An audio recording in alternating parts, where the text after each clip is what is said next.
set up a little bit, so I apologize. Still a big, still a big noob.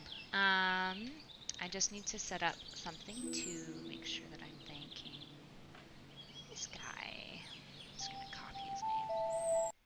Nope. That'll actually work. Go back. Okay, so I won't be able to let you guys see my emails for pretty obvious reasons, but everything else you guys can basically see. I just want to add a little text box to thank this guy. We'll just do this.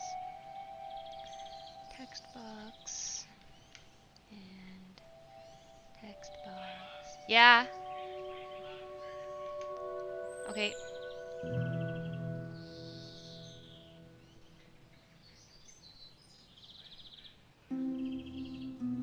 Apparently my music's too loud for you guys. Okay, one second. Ew. I'm not really talking very loudly. That's part of it. Is that I'm talking really, really softly while I'm just getting ready to go. You listen to that? I know he's so good. I just want to get this up. Music by da da da da. I wonder if he can make you smaller. Probably can.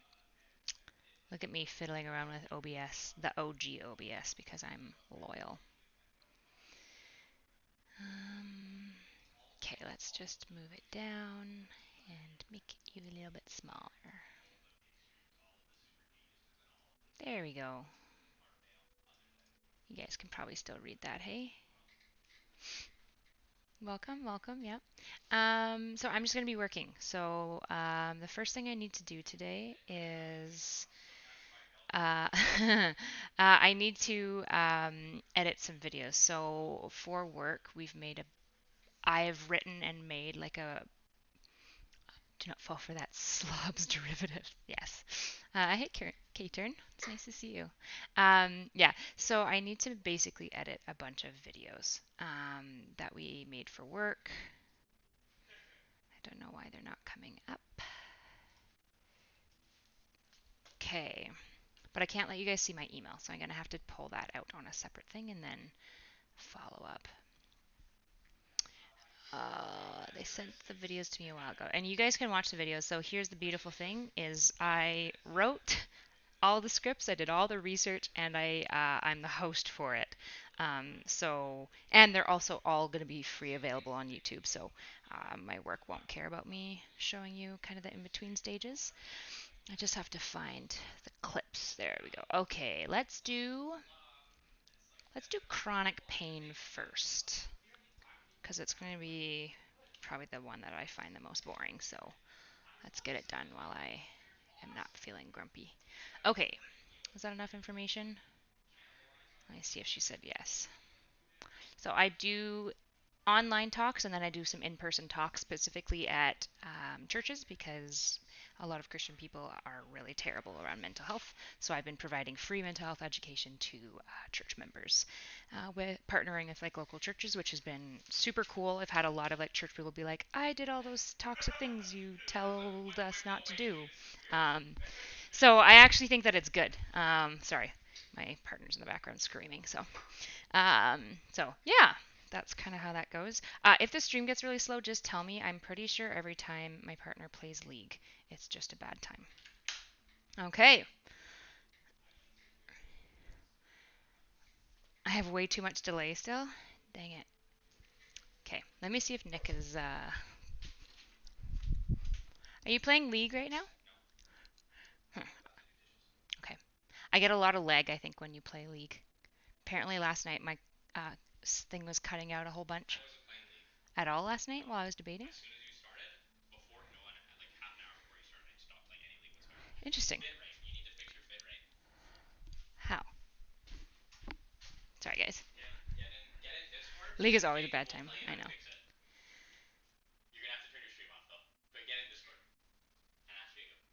Right now? Okay. Mm, apparently it's excellent in quality. Is it still really slow? Yeah, I think it's because I'm wireless overall. So I think my bandwidth is just too large, but I think the first check is going to be to make sure I'm on the better server. 1 second, I'm going to swap.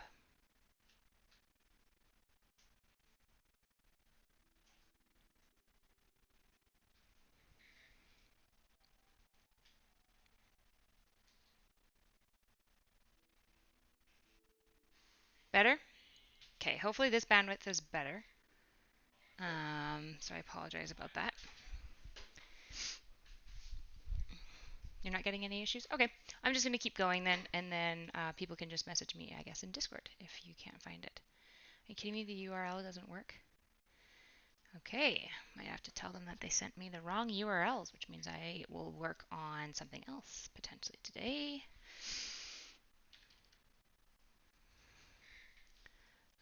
Okay.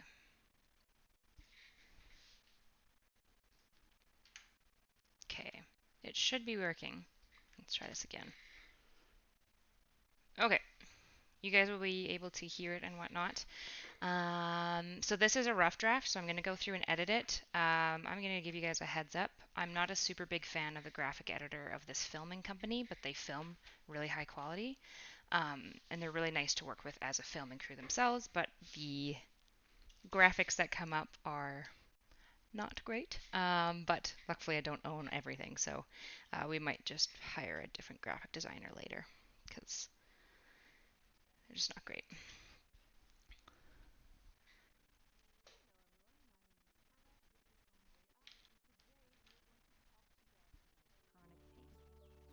So you may be kind of wondering, Right. what the heck is mental health doing talking about chronic pain? And that's a fair question because chronic pain is typically considered a medical condition. With that being said, I'm not a doctor, and I'm going to actually pause the music. going to try to stay within my scope. I'm not going to talk to you about extensive medical treatments, symptoms, or anything that's highly medicalized around chronic pain. However, chronic pain has massive impacts on well-being. People who have chronic pain suffer significantly from psychological distress, and it's a very deeply entrenched mental health topic because chronic pain can both create mental health problems and chronic pain can make mental health worse. Chronic pain is actually the number one reason why people seek medical advice and medical support. It's actually incredibly common, and about 20% of Americans report having some level of chronic pain on a day-to-day basis. That's 1 in every 5. Okay, so I need to make a note. I try to write down. So I have a flow that I have prepped, and I've noticed that my editing team sometimes swaps them around, which I totally get.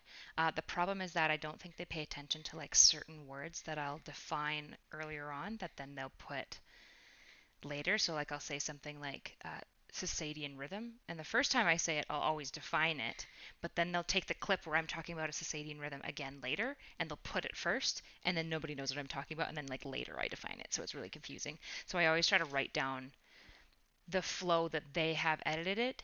I compare it to the original script that I sent them, and I see if I like their flow more or if it's better or worse. Problem is that usually they have headers here by now. And with this, I can just click and add any notes, so it's pretty easy. Both create mental health problems, and chronic pain can make mental health worse. Chronic pain is actually the... So this should probably have the title of what is chronic pain.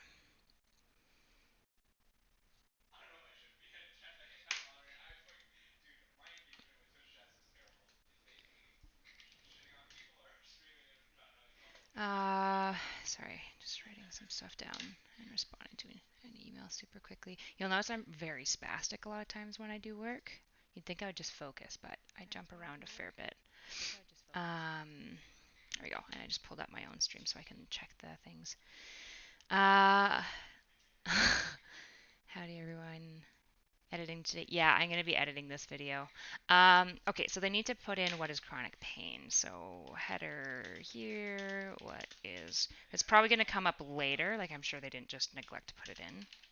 But it should probably be right here. I don't know why it's not. The number one reason why people seek medical advice and medical support. It's actually incredibly common, and about 20% of Americans report having some level of chronic pain on a day-to-day basis. That's 1 in every 5, right? And depending on the severity of chronic pain we're talking about, it has low to high level impact on functioning. So about 8% of Americans have what we consider high impact chronic pain. So this is chronic pain that interferes with your ability to work almost every day. We go through levels. Whereas low impact chronic pain doesn't interfere with your ability to work, but it does decrease your overall well-being. The first thing that we always have to do is define it. What is chronic pain? Okay, yeah, so they have it here. Simply, trying to decide, do I want it at 053 or do I want it at this point? What is chronic pain? It probably makes the most sense, I guess, to bring it up when I say it. But the interlude is really, really long.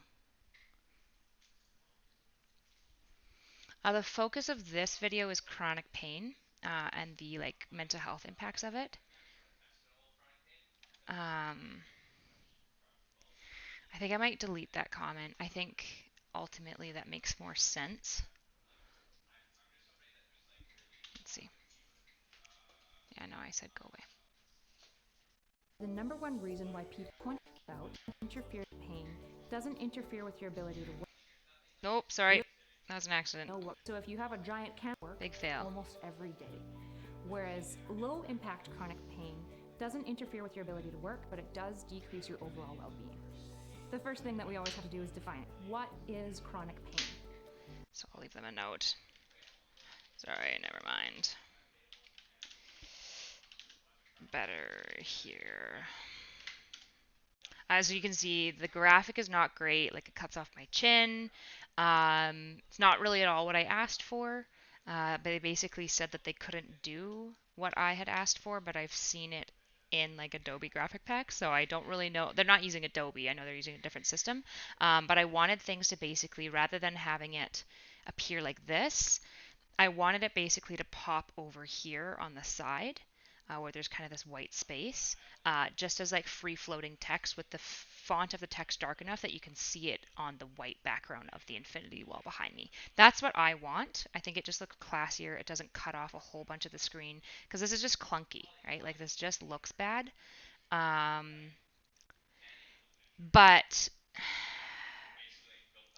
I've had to do a bunch of maneuvering with them, and so this is kind of the best we can get. And they didn't charge us out the ass, and they refilmed everything once already. So yeah, just tell me if he's too loud because he's pacing and screaming. Okay. Yeah, I think this is better here. Put simply, chronic pain is any pain that lasts longer than 3 months that has been treated, right? So if you have a giant cannonball wound and it's 3 months later and you're like, my cannonball wound hurts still, well, you have to get it treated. But if you've gone to physio, you've fixed your cannonball wound, and you still have pain, that would be considered chronic pain, right? So if you get a sprain, you go to physio, you get released, and you're still having a better analogy from that sprain injury, we might consider that chronic pain. The causes of chronic pain is a little bit more muddy. Cut it out. I'm going to start by saying, to be honest, this is the frontier of where a lot of medical science is on the study of pain. We don't really know what causes chronic pain. I'm going to go through with you a couple of theories that we know is causing chronic pain, but it certainly doesn't capture everyone's experience. And so if this doesn't sound like you, don't feel like I'm dismissing you and being like, you don't have chronic pain. One source of chronic pain that we've discovered is caused by your nervous system. So in your nervous system, there are two major types of cells. There are nerve cells or neurons, and then there are supporter cells, which are called glia. And in chronic pain, something happens where essentially the supporter cells, or the glia that wrap around your neurons, they essentially kind of get super upset by an acute injury, and they start releasing a bunch of chemicals called neurotransmitters that continue to tell your nerve that it's experiencing pain. And something goes wrong where these glia cells keep releasing these neurotransmitters even after the injury is healed. And this is one of the common causes of chronic pain. If the injury's gone, it's not functionally damaging you in any way. However, you're getting really high levels of pain from pretty minimal movements. This can be caused by this supporter cell misfiring, basically. However, this doesn't account for people who have chronic diseases or chronic pain that causes functional problems, right? If you have a chronic sprain and you've gone to physio 10 times to fix it, and you how do we feel about the music? And it's still swollen. How do you guys, I'd be curious genuinely how you guys feel about the music. They either really nail it or they miss. One time in one of the videos they just put Western music. It was like ding ding ding ding, it was really terrible. You don't think it matches? Yeah, I didn't think so either. It's nice because it's ephemeral and ambient, but it's very like melodramatic. I guess is how it sounds, really melodramatic. Yeah. Okay. That's good. I'm glad you guys agree because I was feeling off about the music, but I feel bad because I've just like railed them so hard about the music. Like every video, I'm just like, I don't like it. I don't like it. I don't like it. It's really frustrating. I'm making it sound like they're terrible. They're actually a really good film crew. They just really do need to improve on their like editing skills. It's just like not as polished as I was expecting, particularly because they do a lot of really good work. I think they just like maybe don't quite understand what we were going for here.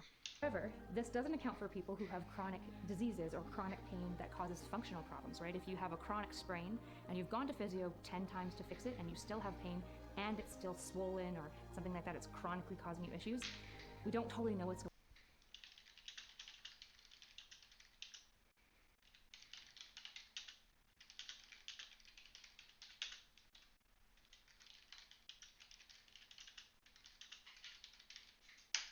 Go on your bed.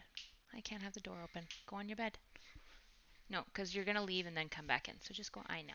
You're just going to leave and come back anyway. So just go on your bed. Yeah. Boop, boop, boop. Going on there, and that's just because the human body is both a marvelous and confusing place. And as much as we know about muscles and skeletons and brains, there's even more that we don't know, right? And so a lot of stuff around chronic pain is in this giant kind of we don't know yet bubble. Moving on to the more important topic for today, which is how chronic pain and mental well-being are connected. When you experience psychological distress, sometimes when we're really emotionally upset or psychologically upset, our body can actually express this emotion through physical pain. Look at for those example, nails. Sometimes when people are highly anxious, they'll get gut pain or headaches. Or for people who are chronically stressed out and feeling a lot of emotional distress from stress, they may get really, really tense muscles. Another common issue is people who have early childhood trauma. They may have extensive amounts of muscle pain from being kind of chronically tense and tight. We also know, though, that if you just so it's clear, this is playing on like 1.25. I don't actually talk this fast for the video. I'm just playing it faster because I know all the information. Previous traumatic experience in your life, you're actually at a much higher risk of developing later chronic pain. And we don't totally know why this is, especially because we know that there's this thing going on with glial cells, and kind of the question is, what does psychological trauma have to do with supporter cells in your nervous system? And the answers aren't super clear. However, we do know that people who have experienced trauma early in their childhood are just at a much higher risk of developing later chronic pain. We see that chronic pain and psychologically distress, they're kind of like... Oh, I messed it up. So this is the thing. So I have a brain injury, and sometimes I'll like mess up words or I'll swap words. Like I did it yesterday in a debate too. Like I said ACAB, but I was mostly wanting to talk about defund the police, but I kept saying ACAB. I'll do it sometimes. There's a video I was trying to make the other day where I was like, just a PSA for TikTok, and I said like PSI, just like dumb stuff like that. Where like I know that it's PSA, I just say the wrong word because my brain injury seems to somewhat like disrupt recall and like my what we call like my oh shit system. Like I don't have the like kind of basically non-conscious processes going on to be like, oh, that's the incorrect word. Like, yep, pull that back and replace it. Whereas most people might like pause and just be at a loss for words. And so like, I meant PSA. I just like say it and I don't even realize that I've said the wrong word until I like watch myself on footage and I'm like, ah! So here I just said, I don't know if you heard it. I'll play it again. We see that chronic pain and psychologically distress are kind of like the worst best friends ever. They work I'll have to ask, is there another take where I don't say chronic? I'm guessing not, otherwise they probably would have put it in.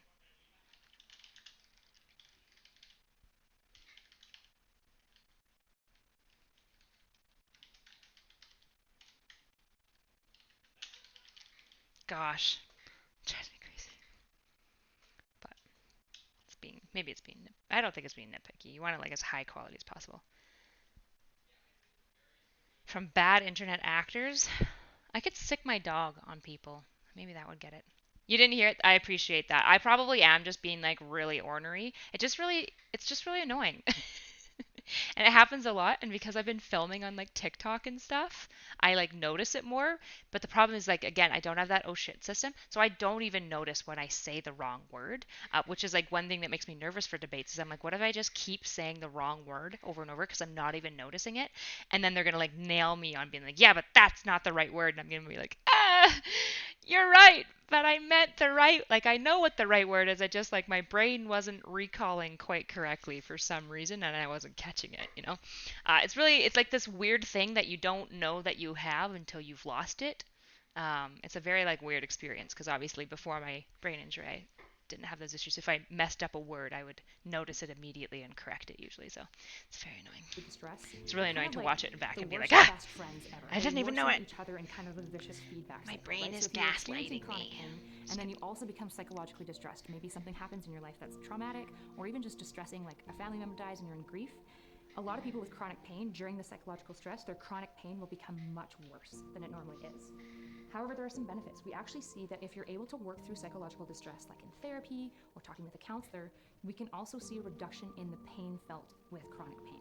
One form of therapy that's become really popularized in chronic pain treatment is called ACT therapy. This is a form of therapy that's all about essentially accepting and committing to whatever action you decide to do based on what you decide. Okay, the only thing is, why did they put this here when it obviously goes here because the T stands for therapy? Again, I'm being nitpicky, but you should be nitpicky when you're paying people like lots of money to do stuff for you. I should capitalize it.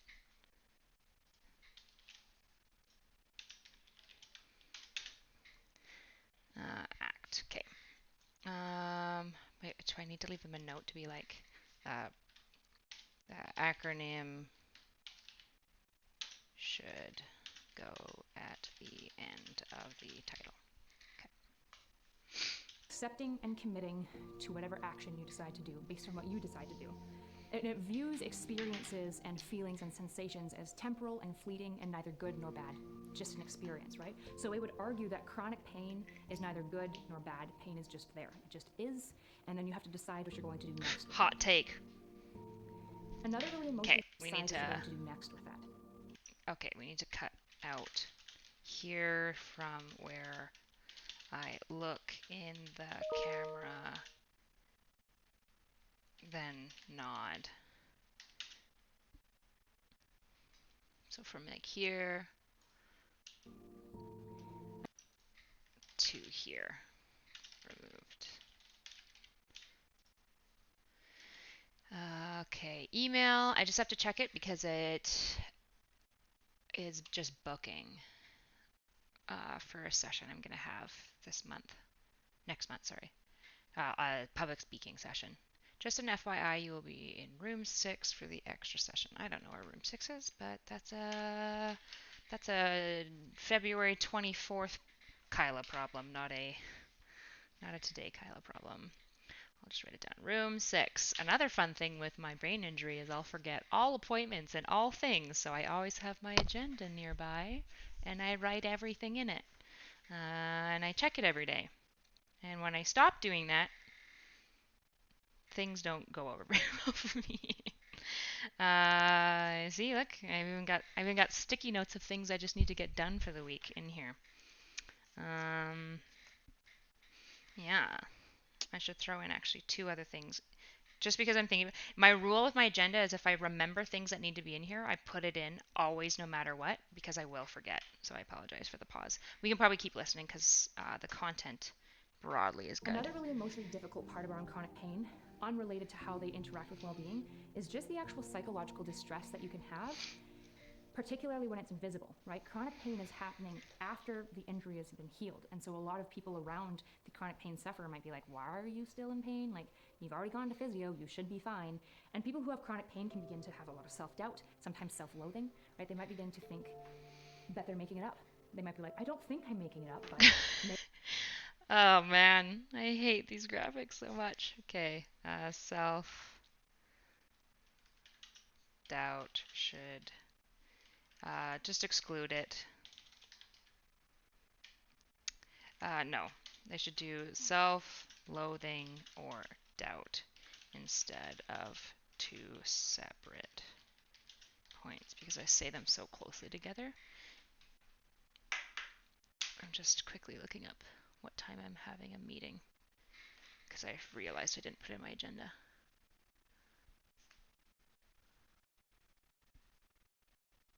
Oh, I was supposed to have a meeting today.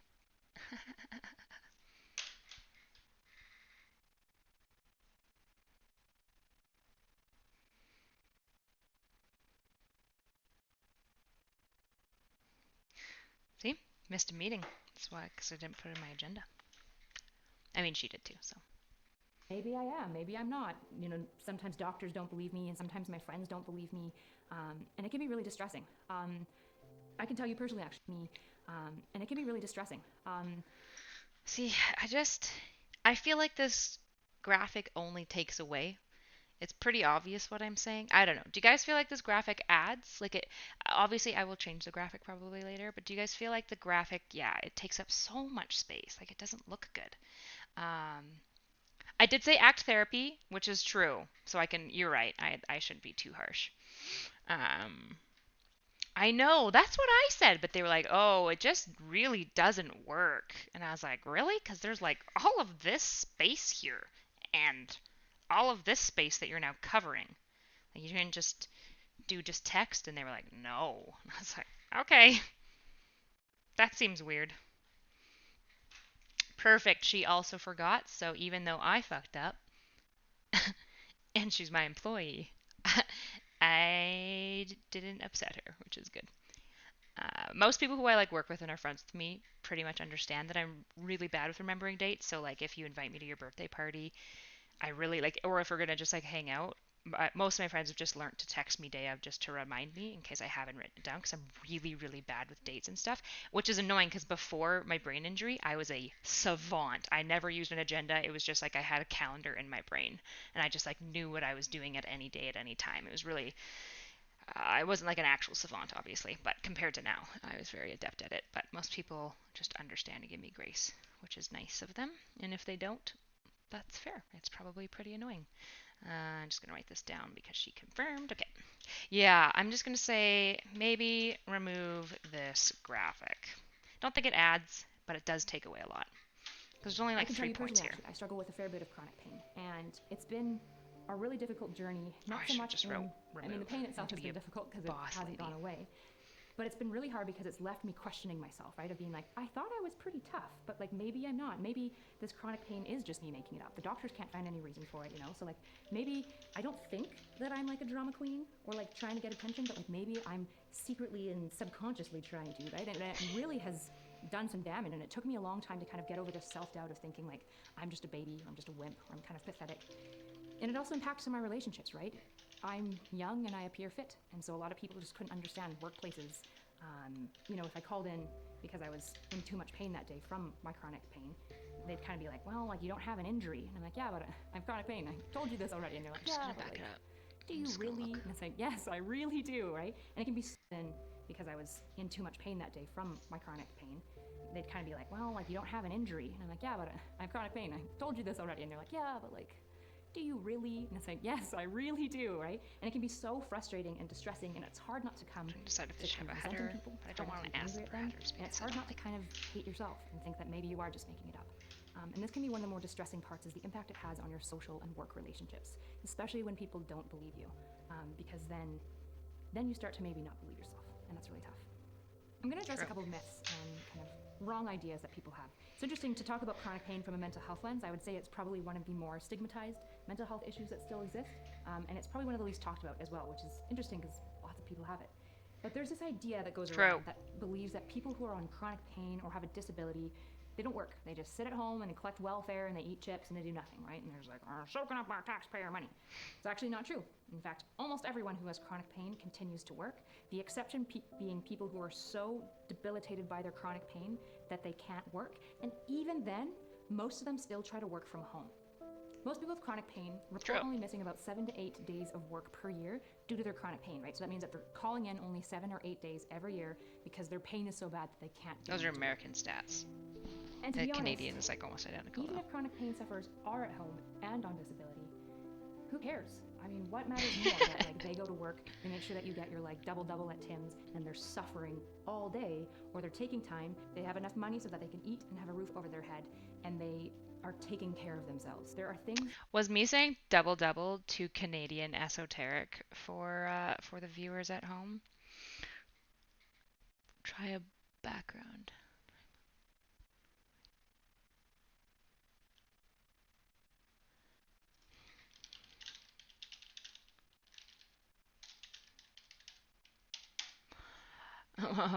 For me, all the hand movements are slightly distracting, probably in part because it's so sped up, but yeah, that's super fair. I wonder if I slow it down. Unfortunately, we can't refilm. They're probably not going to refilm, so. And have a roof over their head, and they are taking care of themselves. There are things that they can do to contribute to this world beyond just working, right? And so, again, most people with chronic pain work. I just told you, I have chronic pain.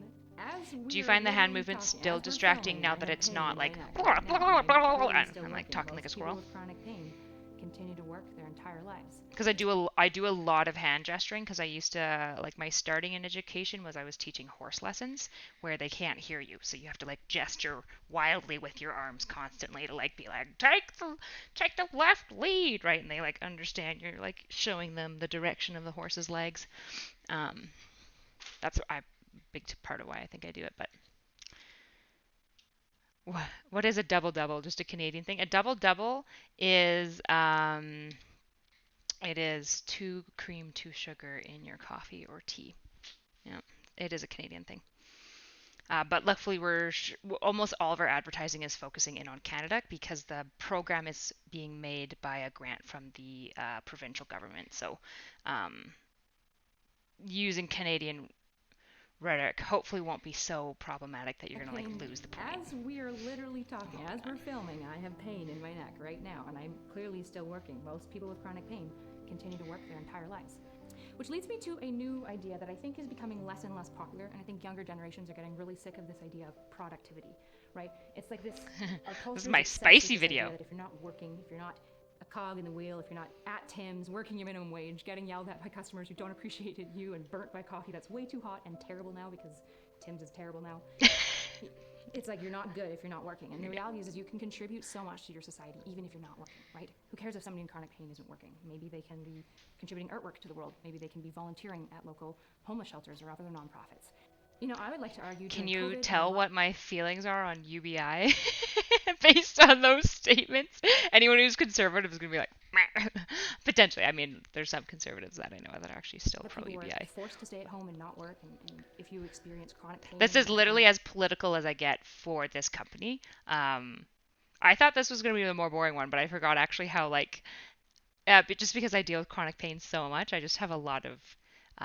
I just have to think about it a lot, especially in the relationship to work. And so, yeah, this is definitely a more spicier political video. I almost always try to avoid getting political. I still step on toes because I still address like false information about mental health. People get really mad when you... People get mad at you when you dispel incorrect information about mental health because a lot of times to them it feels like you're dismissing their like legitimate suffering, which is never what I want to do. But my issue is if you give somebody incorrect mental health information that actively like doesn't help them, you might set them up on the wrong path of like recovery. Which is why I'm really stringent about like trying to give people the correct information, but also saying like, but fundamentally, like if you believe in something and isn't literally true, but it helps you, I'd prefer that you do the thing that helps you, right? I don't know if any of you ever grew up on a farm or in the country, but I grew up being told my whole life that porcupines can shoot needles, which is ridiculous because they can't. But I didn't even know they couldn't until I was like 18 and thought about it. And I was like, porcupines can't eject. Like I thought that they could shoot them like a blowgun off of their back. Like they would just be like, pow. But the reason that we told kids that was so that they would really give porcupines a really wide berth, because if you get close to them at all, they discard, so you can actually step on their pine needle, like their pine needles. They're like quills that have fallen on the ground near them, and they just like pop through your skin and they're barbed, so they like bury themselves in. They're just like, especially on like hands and stuff, they're just a nightmare to remove, especially if they only go like partially like part of the way in, because then you have to like cut the whole hand open. They're just a mess. So we tell kids porcupines can shoot needles, which is completely like it's not factually true, but the principle of how it helps you is true. It keeps you away from them, which is kind of my view on mental health would be like sometimes there are things that even if you believe it's true and it's not factually true, if it's helpful, that might matter more than the factual truth. And then there's other things that I think the factual truth matters because it informs treatment, stuff like that. So, yeah. And so this idea of you just like need to be at work and you need to be like putting your nose to the grindstone is, I just think it's an old idea. I think there are things you can do to contribute. There are things that matter. You can grow yourself as a person. You know, one of my greatest concerns actually right now for mental health in North America is loneliness and how people don't have friends. What if you're somebody on disability who can't work, but you can be an incredible friend to a couple of people? Wouldn't that matter too? Another really common fear around chronic pain. Nice. Got him with the, wouldn't that matter too? Because no one's going to say, no, that wouldn't matter. I stole that straight from Chris Voss. And I think this fear is grounded in some fact, right? The reality is that there will be. Okay, what was it? And I just want to check their spelling here. If any of you guys notice a spelling error, they do a lot of spelling errors. They've gotten better, but yeah. And I have a hard time catching them, so if you notice them. Even one of our published videos has a spelling error in it, which drives me crazy. I'm like, no! So, no. Not a spelling error. I think I say that there are 4 domains of ADHD that I'm going to talk about, and then I talk about 2 or like 3, and it's just like forehead moment, you know. I think this fear is grounded in some fact, right? The reality is that there was an opioid epidemic, and it was driven in part by people who had a lot of pain getting hooked on opioids. However, part of what was driving that epidemic was essentially false advertising, where pharmaceutical companies were saying that these drugs were non-addictive, so people were taking them for an extended period of time and becoming hooked. We know now that opioids are addictive. If you're taking opioids, you shouldn't be taking them for longer than 6 weeks. We do see that if you're taking them for more than 6 weeks, you increase your risk for an addiction to quite a high amount. You do become dependent on them. However, only 3.2% of those who receive opioids for pain actually develop. Yeah, see, like this, I'm just going to say remove, because why is this here? Like, it's so big, it's literally verbatim what I say. There's a spelling error in it! There's 2! There's 2 spelling errors. I before E except after C. I don't know if you guys ever learned that. Maybe that's a Canadian rhyme. I don't actually know where you guys are from. You might all just be Canadian. There was a bunch of you that followed me yesterday being like, Canadians! Which is super nice. Yeah. Yeah, they're just so big, right? Now all you see is just like trap. I just look huge. Just kidding, I don't. It's a terrible face too. I should screenshot this face and then make a like emoji. This should be one of my first emojis. Is this face? I don't know what does this face say? If any of you have come up with a good meme, I'll screenshot it, and then if anyone wants to come up with a good meme of it. I make a lot of good faces, in part because when I got my TBI, I did a lot of neck damage. So this side of my face is like, you can barely even see it unless you're like pausing frames. But this side of my face is slightly delayed.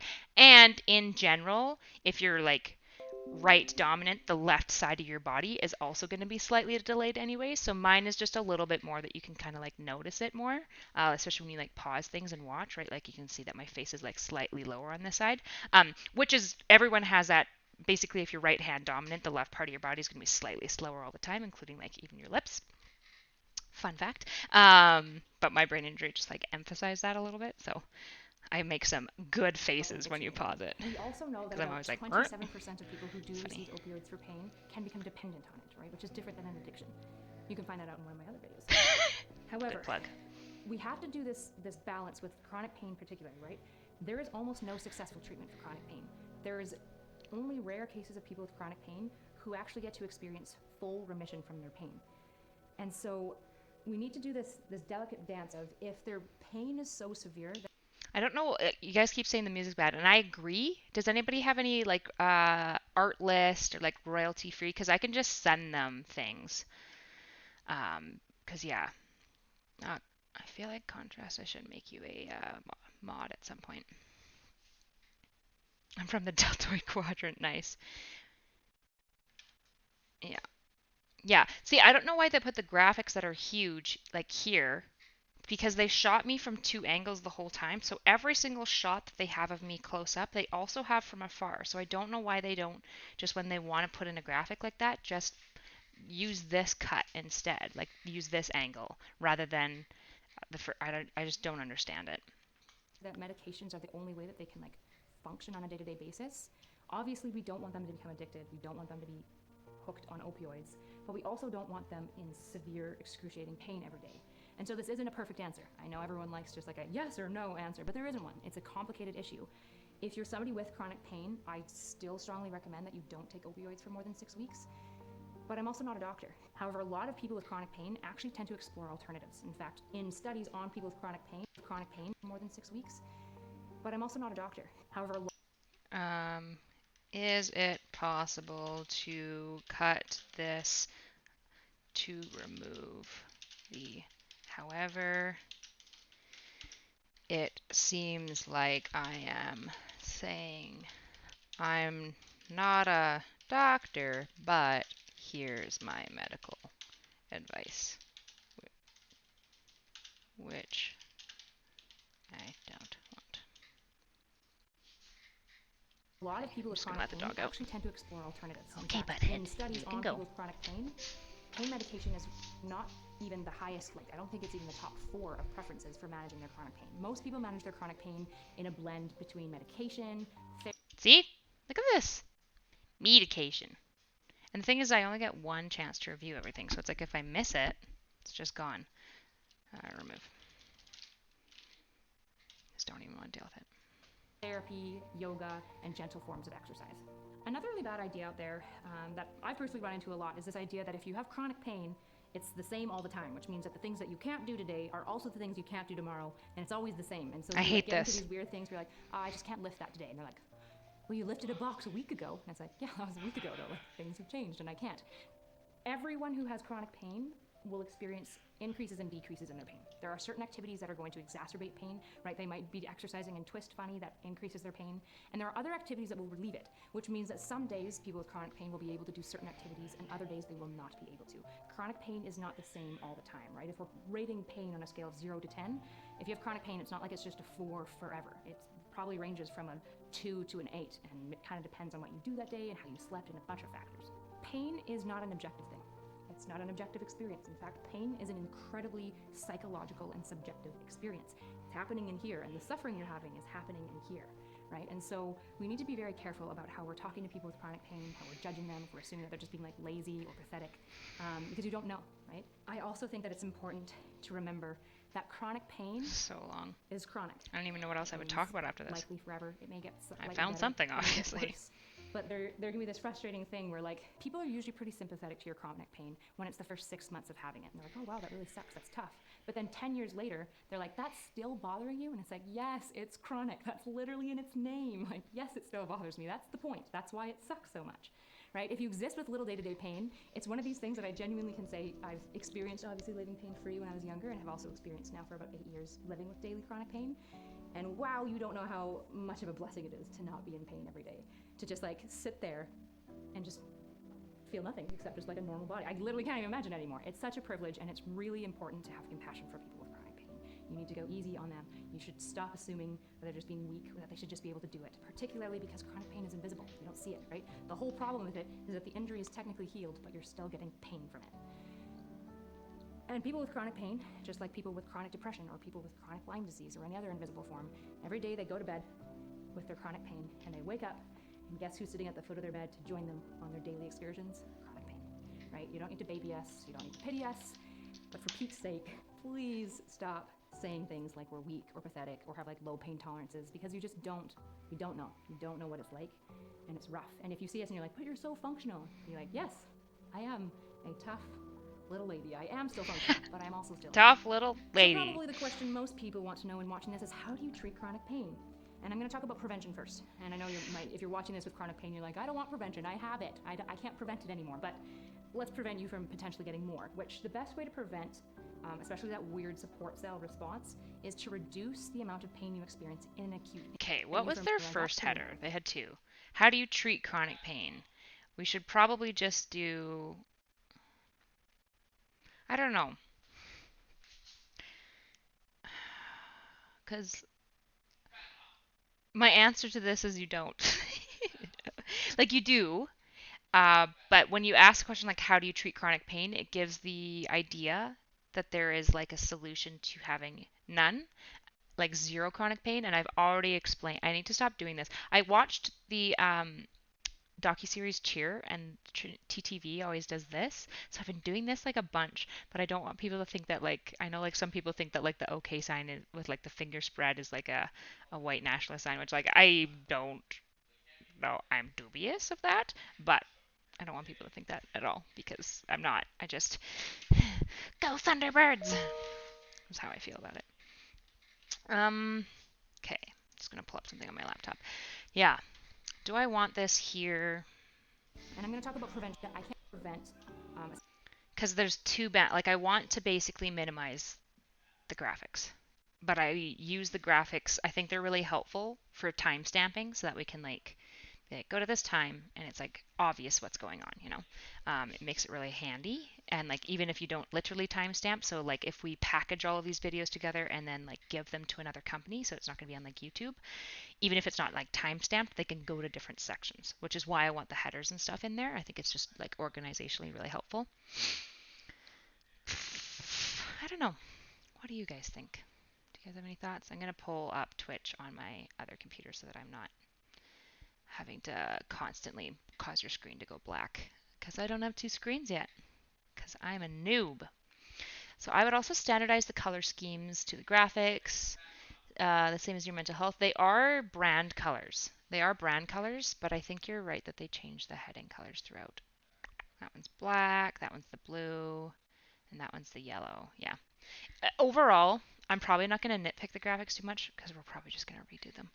We're probably just going to pay somebody on like Fiverr or something like that to do it.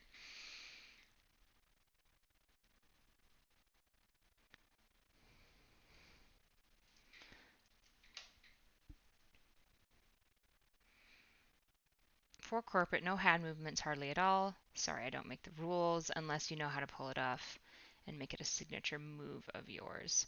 That's interesting. I didn't know that. Why does corporate yeah, the music does get too loud. Um yeah, exactly, glove box. We don't treat it, which is why I'm thinking maybe I should just change this to how do you manage? Because how I like organize my talks is what is it, day in like what is it, day in the life, myths that are maybe common about it, and then how do you treat it? Because most of the mental disorders I'm talking about are treatable, like anxiety and depression and stuff like that. Which is probably why that language is in there. Is I probably literally copy and pasted my script formatting and then just inserted the correct information based on the topic. But yeah, I think we should change this to. Can we change to? Stop that. How do you manage chronic pain? Can you underline? I doubt it. Ah! No, we can't. Okay. I'll just put little stars so they see the difference. All of you guys are like, this video editing is not great. I'm like, yes. I'd also standardize the color schemes. Yeah. Yeah. I agree. My plan is I want to get a Fiverr guy or somebody to come in and just like put graphics at the side here, and I want them all basically to be blue, like with so like black with like little like the arrow and like whatever like little like kind of side animations that come off of it blue, and just kind of standardize it like that. And then if I bring up like using the colors intentionally to indicate different things, so like blue would be like this is a major header, whereas like maybe yellow would be like these are probably not yellow because yellow is not as easy to see, but maybe like the orange as like this is like a side note, so that people are constantly like even if you don't literally like consciously acknowledge that, most people get used to color patterns to like indicate different things, and that way you can like watch this for work and then zone out and then be like, oh, orange, I should write this down, you know, if we like build tests for it or something after. Watching this is how do you treat chronic pain? And I'm going to talk about prevention first. And I know if you're watching this with chronic pain, you're like, I don't want prevention. I have it. I can't prevent it anymore. But let's prevent you from potentially getting more, which the best way to prevent, especially that weird support cell response, is to reduce the amount of pain you experience in an acute injury. It's in part why medical professionals, if you go in for a sprain or anything, they highly recommend that you take like Tylenol or Advil or some form of pain relief while the injury is acute. Part of it is because the more intense the pain is from the acute injury, the higher risk you have of developing a chronic pain problem. True. That's really important. That's like the main reason why when you like get injured, it is actually worthwhile to like take Advil and Tylenol. I'm also generally like just like taking anything aversive because I'm like I'm tough because I don't know, we always just like arbitrarily do this to ourselves. But it's actually like the best way to reduce the likelihood of like that glial cell failure happening. Um, so, pro tip, actually do your best to reduce the amount of pain you experience in an acute injury to reduce the likelihood of developing chronic pain. Because literally, I promise you, chronic pain sucks. Probably lots of you have it. Lots of internet people have lots of chronic pain. Okay, because corporation is all about making money and professionals, which means Hollywood actors are trained to look natural by standing with their arms straight down. Most neutral tone seen by people and least distracting from your words. See, I agree with that. I think that's the main reason why I want to be like professional but not too professional because I hate professionalism broadly. Like the arbitrary completely nothingness rules that we have. So for example, like when I work with teens, we're like really strongly encouraged to be like really professionally dressed when I was like working with like detoxing teens. And it's just like why? And they're like, well, you like really want them to like see you as a professional. And I'm like, these kids have been like in the system for so long that they see somebody looking professional and they see enemy. Like I'd rather be like more casual in how I dress around them. Also, sometimes like literal like feces and stuff is like getting thrown at us. I don't want to wear like a blouse to work where there's like a chance of like a kid like trying to like attack you and like you getting your blouse ripped and stuff like that. So I usually try to wear clothes like this, but we weren't allowed to wear like tights, and it was just annoying because there were definitely times where we had to do like holds and restraints to like when kids are like attacking each other or attacking staff. It's really every time I talk about it, I'm like, it's such a crazy workplace, but it was like weekly almost. Except for when I worked, I'm very good at de-escalation. I was only ever in like one hold, um, and it wasn't really my fault that she like escalated that far. Like I was actually getting her to de-escalate, and then somebody else just like doubled down on. She wanted to take a box of crayons to her room for like we have like meetings twice a day and they have to just like wait in their rooms just for safety because there can't be any staff really. There's only one staff that monitors them and there's like 10 kids. So they just have to stay in their rooms just so that like there's no like riots because we've literally had riots at this place. It's a crazy workplace, but uh, this is a really weird side tangent, so you guys are getting lots of information. But anyways, about professionalism, it just drove me crazy that we like weren't allowed to wear tights in a setting where like we were constantly like on our feet, moving around, like engaging in like safety measures to like physically keep people safe. There were like people having to put in like safety cells and stuff like that because they were like attacking staff or attacking other kids or like were throwing feces or they're like we had a lot of kids that had like Hep C that would try to weaponize it so they'd like bite their cheek and then they'd try to spit in your mouth to like put their blood. It's, it's a really crazy workplace. So yeah, fun facts with me. It never really happened to me. Um, and I was working there with a TBI, which is like not a great idea, which is probably part of why I got so good at de-escalation because I was just like, I just at all costs want to reduce the likelihood of this becoming physical. So yeah, the good old days, right? I know every time I like talk about the workplace, people are like, that's really bad, and I'm like, yeah. Yeah, like I remember one time the entire building smelled like ammonia for like 2 months because a kid peed in one of the vents because he was angry at us. Anyway, it just like never really got fixed because our like maintenance team was just like fuck you guys because our place was always getting like destroyed because it was like a non-voluntary detox. So you can imagine they were really excited to be there. But we didn't actually have like police officers or like guards or anything. We just had like random staff. So like one time it was like me, this 80-year-old woman, a pregnant woman, like a 6-month pregnant woman, um, and this other woman who just like never did anything. She was useless with like 10 kids, two of which were in like opposite youth gangs.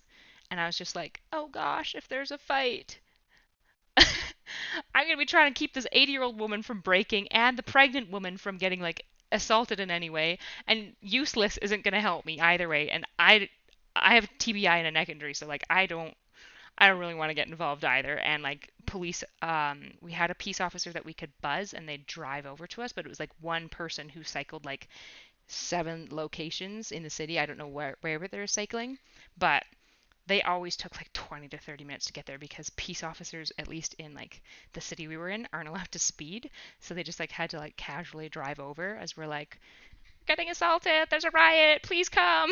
It was terrible. It was a terrible workplace. Hola. I am not Spanish. Sorry, I didn't mean to mislead you. I don't speak any Spanish at all, but I did read hola, and I do know you're from Ecuador. Welcome. Okay. You're welcome to join us. That we know of so far. If you're past that stage, there are ways to manage it. There are non-opioid medications. I just don't like professionalism that much. I think it's arbitrary. I am not going to even name medications in this video, so to an extent, so out of my scope. But talk to your doctor. There are non-addictive pain management options for medication. True. Another really important thing is holistic treatment, right? Doing physiotherapy, electrical stimulation. There's nerve blocking. But psychotherapy can be highly effective for chronic pain as well. Remember how I said psychological distress worsens chronic pain? If you have unresolved stuff from your childhood or grief, or you're struggling with depression or anxiety, all of these things are going to actually be worsening your pain. So you should consider going to psychotherapy because if you're depressed and you're in chronic pain, you probably have a lot to talk about and probably you have a lot to grieve. We're not totally sure why, but we know that emotional expression and processing actually reduces physical pain. Part of it is because it probably releases endorphins in your body, which are your body's natural opioids, basically.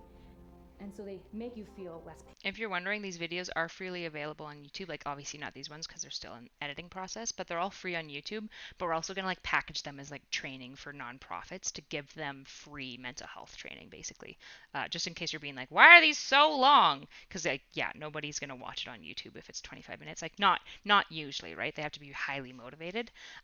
It's because the goal of it is to actually like now like package it. It was going to be a YouTube thing, and then it just turns out I don't know how to say things in like less than 25 minutes about like one topic. We were going to maybe break it up into like parts to just make it like more accessible, but my workplace is just kind of being weird about everything. So we're going to just try to package it and then give it to other nonprofits as like mental health training. So even though these are like kind of boring and slow, imagine this as the alternative to other videos you might have to watch for mental health training. They're not too bad, other than the graphics are cringe. But I'm biased, so maybe they are terrible. Get those emotions out of your body. However, exercise, I know I say exercise for almost every video, but that's because exercise is magic. It's literally good for everything mental health wise. Exercise releases these wonderful things that I just mentioned called endorphins, and they are so great. They are natural pain blockers. If you have chronic pain, obviously if you have chronic pain, you might not be doing like football and like vigorous high impact injuries, but you can do yoga, right? Low impact exercise. I can't even begin to stress how important exercise is for your brain, particularly if you have chronic pain, and you should be doing it 30 minutes every day. Another really important way of treating chronic pain is sleep hygiene, going to bed at the same time every night and waking up at the same time every morning. I mean, I can appreciate at least they're being consistent about the banner color for this section of tips and tricks, so that's coming in. Well, this is Twitch. We say all we need to with an emoticon. Yeah, true. I'm in the right space to not like professionalism that much, even though I look somewhat professionally dressed with this top on, but it's funny because I'm actually wearing just like a athletic outfit. Some mental health items do surprisingly well on YouTube, even with 20-minute plus length. Yes, but I think they have to kind of blow up and become popularized, and I don't think my graphics are good enough yet to do that. And it's tough because these are daily things, right? You need to be exercising daily. You need to be eating healthy daily. You need to be going to bed on time daily. However, when you're doing this consistently, we do see a dramatic reduction in pain. However, when you're doing this consistently, I'll give them a little joke. See if they find that funny. They're probably going to be confused by that. Probably Probably not, actually. The guy who edits has a very similar sense of humor as me. Another thing that can be really helpful that I want to talk about is mindsets. And I want to talk about this from a state where I don't come across patronizing. And hopefully, since I shared with you that I have chronic pain, it's not going to sound like I'm like, just don't think you're in pain and then it'll be fine, right? I'm not saying that. But we do know that people who believe that they can handle their pain experience less suffering, experience less depression, they tend to be able to work better, and they can actually physically function better. Just the belief of, I can handle this. And I get that probably the relationship between high functioning and thinking you can handle this is in part mediated by the fact that You might have less pain if you feel like you can handle it, right? I'm sure people with really severe pain are like, it's easy for you to say you can handle it, but I'm in severe pain every single day. And that's fair. Another really important thing is self-efficacy. Self-efficacy is just believing you can do it, right? Believing that you can handle the pain. And there are things you can do besides sitting in the mirror and yelling at yourself mantras like, you're beautiful and powerful, which don't really work anyways, that makes you believe that you can do more in your life. One of the best ways to improve self-efficacy. I just had to get that dig in about self-mantras, and then I just fucking move on like I didn't just destroy 30 women's worlds when they watch this. They're like, self-mantras don't work? Like, is by just learning a new.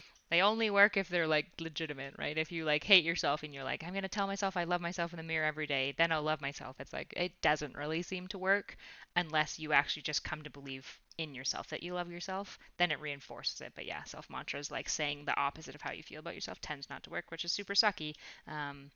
But we can talk later about self-loathing because I've also got a long, sordid history with self-loathing. But I've actually come on the other side. Like, I'm in a really good space now. It just took a lot of work, so yeah. Skill, right? Fun so if facts. You're on disability and you can't work because you're in so much pain, it might be the perfect time. See, this is good music, right? This is good music, right? Learn that guitaring skill that you've always wanted to, right? Or maybe you're like, well, I'm on disability, but I'm also pretty socially awkward, so maybe I'll practice my social skills, right? Like comparatively. Practice social skills. Learning new skills and just exposing yourself to new experiences is a great way to. It's too loud though. Music is a bit too loud, but can we replace the other two songs with more similar vibes? Okay, yeah, you like it too. I mean, it totally says it then. It's fucking fact now. And facts don't care about feelings. Just kidding. Believe in yourself more. Facts are informed by feelings, usually. The moral of the story is this. I'm not going to try to paint you the silver line picture that your pain is just going to magically go away. I live with it. It probably isn't. But there's things we can do. The abrupt change was odd though, hey? At yourself, you're just like... And there are things you can do besides sitting in the mirror and yelling at yourself mantras like, you're beautiful and powerful. One of the best ways to improve self-efficacy is by just learning a new skill, right? So if you're on disability, he's just like, okay, we're not sad anymore. I think they need to have most of the vibes, I think, you're this. Like, well, I'm on disability, but I'm also pretty socially awkward, so maybe I'll practice my social skills, right? So you can start going to groups, practice social skills. I'll even include that, actually. Let's see if I can figure out. Okay, it's before this. In your life. I don't need to lean in. Best ways to improve that makes you believe mantras like, you're beautiful and powerful, which don't really work anyway. The transition from this song to the... They probably get so annoyed at me because I talk to them about music a lot, but I feel like they don't understand, like... And, like, maybe I'm just dumb, but as, like, as a D&D DM, as just everyone who, like, watches film, like, music and the soundtracking is, like, changes everything, right? Like, you put one of those epic speech soundtracks behind... like a fucking Toyota commercial. Well, Toyota kind of tries to be epic too. Like a Skechers commercial. It's still going to just feel more epic, right? You're like more likely to get your hairs to go up just because of the music itself, right? So they probably get really annoyed because I feel like they don't care that much about the music, but I'm like, it's so obviously important. Thank you. Thank you for validating my feelings. Next is really abrupt. I like the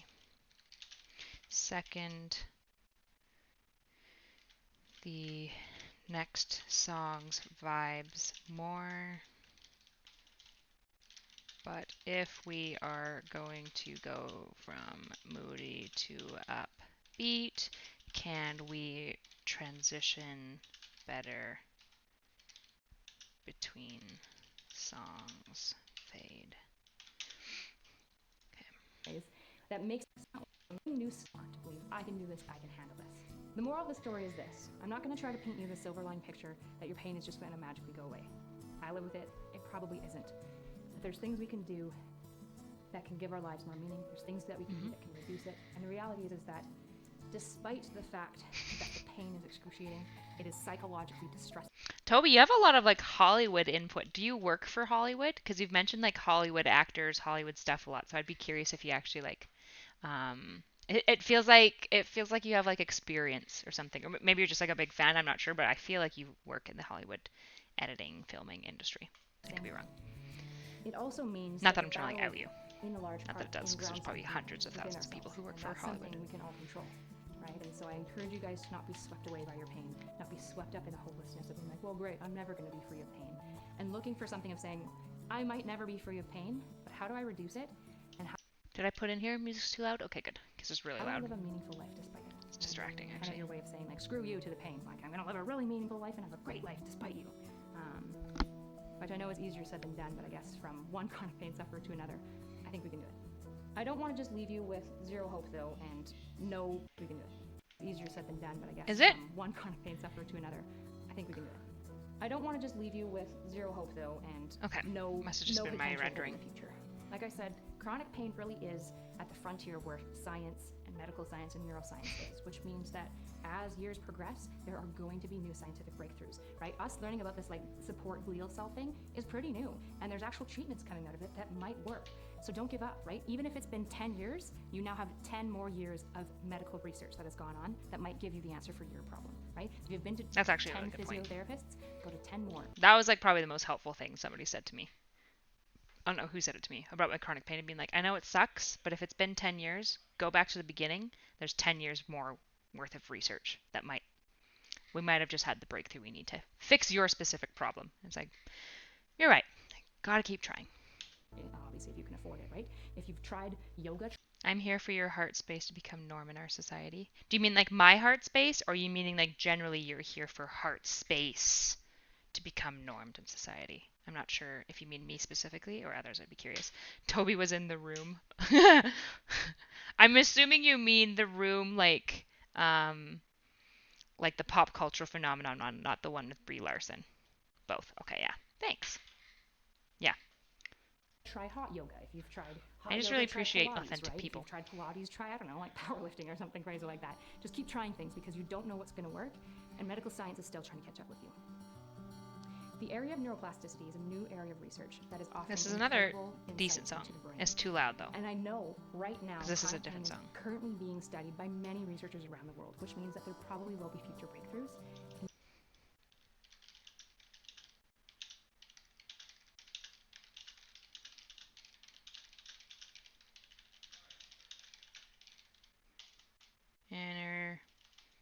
Spelling.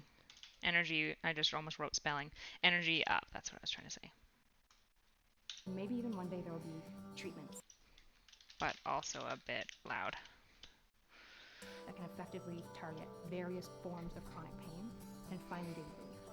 I just want you to know that I see you. I think your struggle is real, but we can do this. You can kind of keep on keeping on. And yeah, you might not get complete remission from your chronic pain ever, but maybe science will give you an option. Why didn't they use the shot where I'm looking directly in the camera? Because I literally am saying I see you. Why wouldn't you use a shot where I'm looking at you, right? Is there a shot where I know you're not supposed to break the fourth wall. That's probably why they put it in this way, I'm assuming. So they there's no way they could have known, but I think that this would be better if when I say like I see you, because I really intentionally like wrote this ending bit to be like I want people who legitimately have chronic pain and don't feel seen to like know that I'm talking to them specifically. Like I'm looking at them specifically. Even though I don't know who they are, if I met them, right, I would completely validate and be like, it's completely valid, you're suffering. Is there a shot where I look in the camera? Let's go back. And I just want you to know that I see you. This would be better with the camera angle I am looking at directly, intentionally. I want to be looking at the viewer as I say I see you.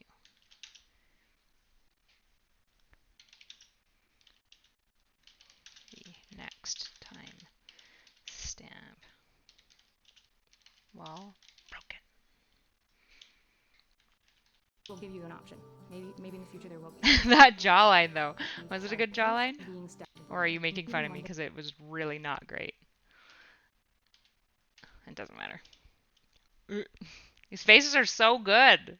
Actually, that's like the only acceptable face I've seen so far. That's a good face too. Looks like I'm mid. Yeah. Maybe in the future there will be, right?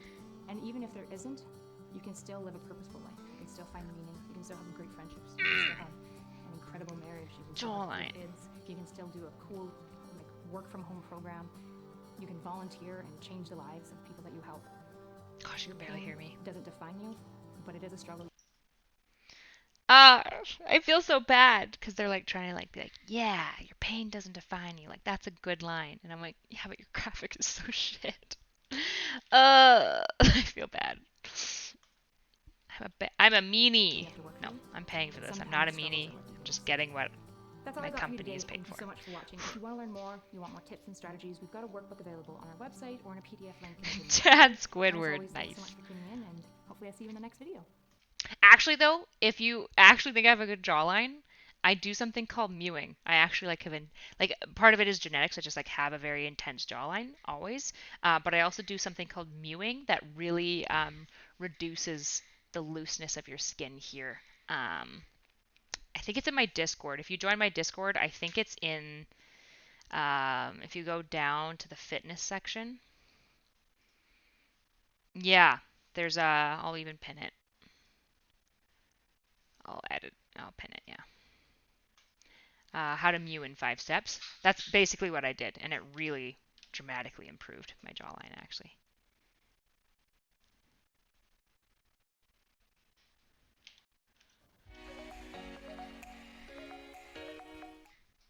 Okay. It's so much more exciting when it's fast. Okay. You converted me on Tiz? Doesn't or doesn't? With an apostrophe. Are you saying I made a typo? I don't know if that's saying that there's a typo in here. Or meant to help needs to have first letter caps. Graphic. Tell that to my branding team. This project has been really frustrating in a lot of ways. I've kind of just stopped fighting on certain things because fundamentally, like, I represent a company, and so if the company likes this more, that's what the company gets. Right? Like, even though I wrote everything, I did everything in a lot of ways, I don't actually like own it. It's just like free, so it doesn't really like matter. If I like stream it and stuff, they won't care. Not that I've like specifically asked, but mostly because they probably literally won't know what I'm meaning when I say streaming editing, and then they're just going to get really weird about it because they're going to like, they just like assume the worst a lot of times. They're kind of frustrating sometimes to work with. Okay, let's do, I got 3 to do today, so that's my day. I mean, not all. I am going to have to do emails and stuff too. I just can't read you all the emails because the people sending them to me know that they're private and they're not consenting to them being released, and I'm not going to be a meanie. Okay. Let's do the next one. Yes, this is my, if you're wondering what this is like my like social media thing where I talk my branding company. We share this little Trello space. So I can like tag them. I should actually tag them in this one actually while I'm saying that. So I tag them. Their company name is Every Other. They're actually really talented. They've just been like pretty limited, but they've designed like all of these things like this, and this, and this. I really like them. They're great. So if you're ever looking for a branding company, I highly recommend them. They definitely are more professional vibes though. I tried at first when I made Mental Help to make it more like online, because this, like, talking with you guys is actually what I wanted this program to be, but the company was like, yes. And then we started going that direction. We're like, we don't like it. And I was like, okay, so no, right? Like there's just a lot of like communication issues, which is fine. It's a new project that happens. It's not like anyone's bad. But it's kind of frustrating. So this is kind of like where we came to, where they actually were like, we want it to be approachable, but we mostly want it to look really professional. And it's like, that's fine. That's totally fine. That's just not the vibes that we originally talked about.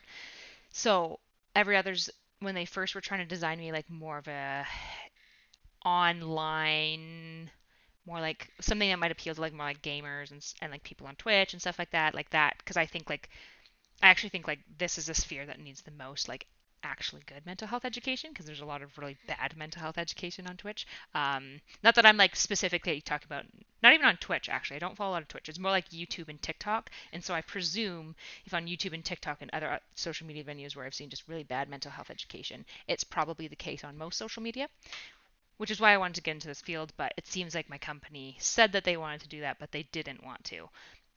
So yeah, that's why the branding's kind of like a weird in between. There's no. I'm not talking, am I? So there's no audio of my voice.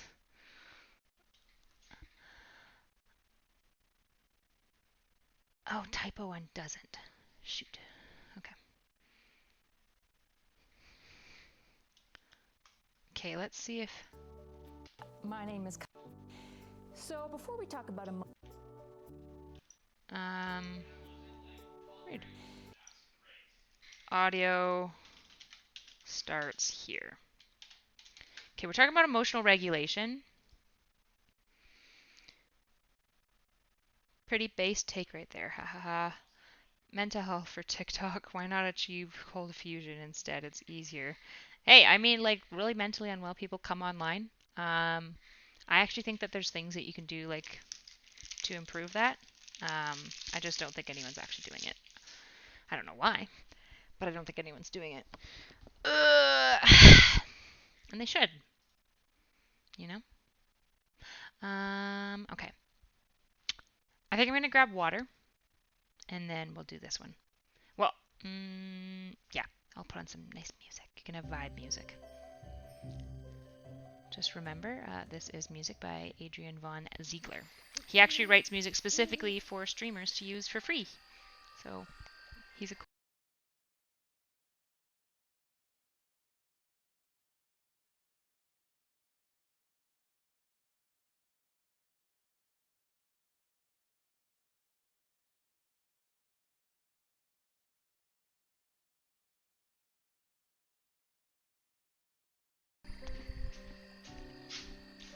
Okie dokie. Gotta get my cape under me. Ooh, I gave you spoopy music. Now it's gonna be a real emotional change as I switch to this video. Why not change the world? Why else are we here? Yeah, no, actually. Like, it's like, if I'm motivated to do it and people want to listen and it seems like it's helpful, why wouldn't you do it, I guess? And it's like, you don't have to. You might be like, I wouldn't do it because I don't want to like put in the effort. And that's totally fine. This just doesn't feel like, I guess just like it, I think. Give me mod mom. Okay. Moderator. Mod contrast underscore 0. If you do bad things, you're booted instantly. Fired. Just kidding. Okay.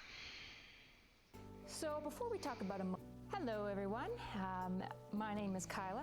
This is what? Today we're gonna. Just check all the audio here. It's weird.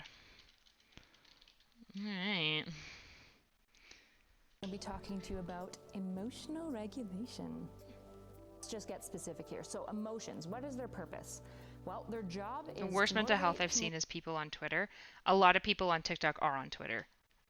They're both like pretty toxic, so I wouldn't be surprised. Yeah, I've seen really, really bad Twitter and TikTok mental health, like terrible, where they're like, if you're anxious, just never go outside. But they like say it seriously, and it's like, that's literally the best recipe for getting worse anxiety and developing agoraphobia. Like, that's literally the worst advice you can give somebody who's trying to deal with anxiety. Like, holy shit.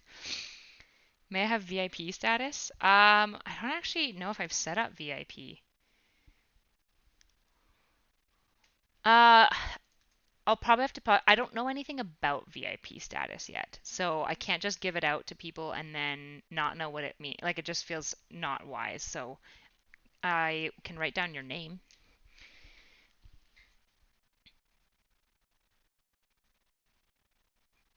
but I don't know what it is.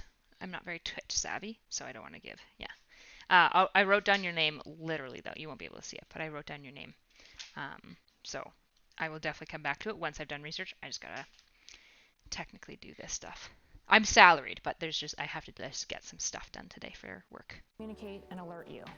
They're kind of like on a bus, right? If you're driving around, emotions are the road signs and the dashboard indicators that might come up that communicate to you what's going on with your vehicle or what's going on with the world around you. And if you don't read the signs or interpret them wrong, that could lead to disaster, right? You might like drive your school bus like right off the road and like run into a school. So not a great time. The reason I gave Contrast Mod, in case you're wondering, I mean like, well, why Contrast and not give me VIP? He's my video editor for YouTube. So like we have a pre-established relationship, which is why that wasn't like a big thing.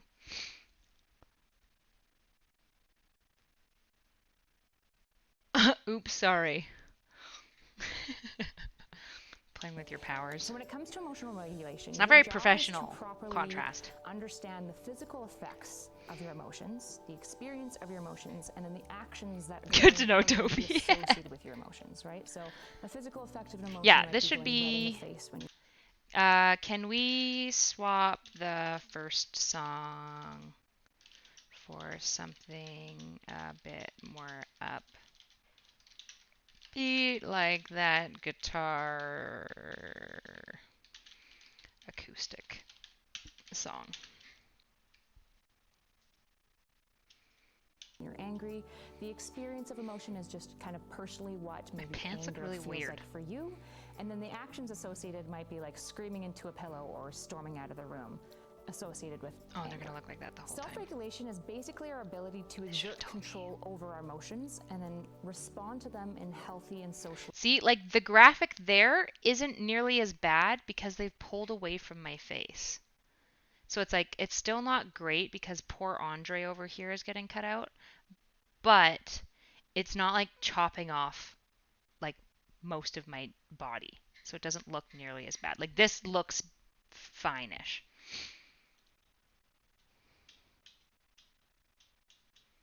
To exert control over our emotions and then respond. Yeah, I think this outfit is definitely better. It's also important to be flexible, right? And the pants I'm wearing are super cute. They just they obviously, like, I sat down. I mean, I'm literally the skinniest I think I've been in like 2 years when I filmed this because I just had lost a lot of weight. But it's like bulging and it's getting like caught, I think, like on my belly just from like the natural bend in your belly. So it just looks bad. I just needed to like pull up my pants after sitting basically.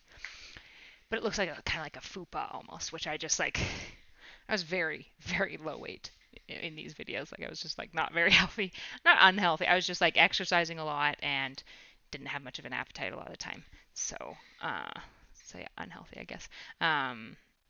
So I was really skinny. Like you can see like how baggy, I'm pointing at my screen now. You can see like how baggy even this blazer is on my arms. Whereas normally, I have a like chronic health problem with my gut where if it goes off, I just like stop absorbing my nutrients. And then I have to just stop eating vegetables for like a long time. It's really weird. I've seen a lot of specialists about it. We don't know, but if I basically go carno for like 3 weeks, it fixes, and I have to take like enough electrolytes in my water to prevent it from happening. But once it goes off, it takes like months. Like it will just never stop. Even if I just like reduce my vegetable count, it just never stops, and I just like lose a ton of weight, and I can't put on any muscle, so I just get really skinny. To notice the road signs and the dashboard indicators, and know, sometimes if your engine light's on, you need to stop. Yeah, the top is nice, and maybe the little earring is nice. Got, like, a good outfit. Sign ahead, you maybe and that jawline. That there's some incoming traffic and to move your car over. So the way that you respond needs to change based on the importance. Just tell me if you want me to shut up. I obviously know this information, so I'm just like not really paying attention to what I'm saying. When we fail to regulate well, this is what we call emotional dysregulation, and it's when we're not doing things properly, right? This is where we ignore the flashing engine sign on our indicator, or our tire goes flat and we're just like, I just gotta get to town, right? Or if there's road signs ahead, okay, it looks slightly better here, but right, that would all be an example of the metaphor of emotional dysregulation. So if you feel a bout of anxiety coming up, you're just like, I'm not allowed to be anxious, and so you just like stuff it down. If you're emotionally dysregulated, your emotions are not able to properly motivate you. They're miscommunicating to you, and they might even be indicating to you incorrectly what's going on in your environment. So there's different types of emotional dysregulation. The first one is intolerance. So intolerance is basically where you kind of decide that certain emotional experiences are not okay, and you're not kind of willing to experience them. So this may cause you to Okay, we should change this actually. Because, no, sorry. Add the header. Do the header subheader thing. Forms of dysregulation.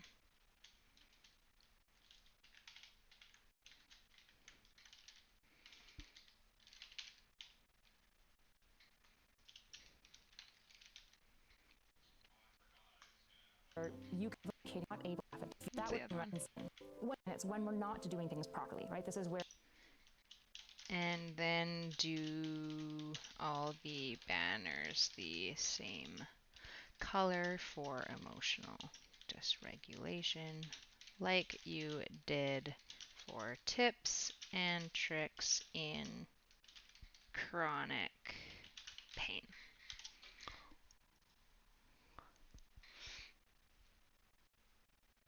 Ooh, you enable followers only. Being one of those stingy. I know most people actually do that so that they get more follows. But it makes me mad sometimes. Sometimes I'm like, well, I do want to comment, but I don't want to give you a follow, which is dumb. But you kind of decide that certain emotional experiences are not okay, and you're not kind of willing to experience them. So this may cause you to panic or flee or numb when you start feeling certain sensations, right? So perhaps you feel like the sensation of rejection. But yeah, contrast. You can actually disable followers only mode in this room for now. I think as you get bigger time, it's wise to, because I think it just slows down the chat a little bit. But when I only have like 19 viewers and a couple of people, I don't mind if you don't follow me, but you want to come in and chat. Like, I'm genuinely mostly here to like help people. Like, that would be my goal. Obviously, you guys are just watching me do work, but theoretically, the video might be helpful if I stopped blabbing over it. So yeah, disable it for now. Exactly. It'll if I get to like 200 followers and stuff like that, like sorry viewers regularly who are commenting a lot or something like that, it might be like more warranted. Because definitely I don't want like just trolls coming in and like popping in my chat and then being like, TOS word, but for now you can leave it disabled. Isn't something you're willing I don't want to people to tolerate. feel pressured. So the moment you start feeling rejection, you maybe shut down and escape, right? You maybe just leave the conversation immediately. So that would be an intolerance, which is a form of emotional dysregulation. Another form of dysregulation can be when you're underregulated. So when you're not using the regulation strategy. Last note. Forms of dysregulation. What is it? Shoot. Underregulated.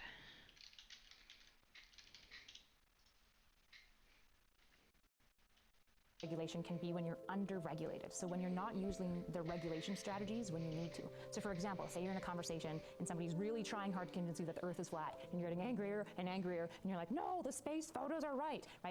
Underregulation is when you should probably have walked away 5 minutes ago, and now you're screaming at them and like shaking them, and you like smash their camera because you're so mad about flat earth. That would be underregulation. You're not using the strategy of walking away to calm your anger when you need to.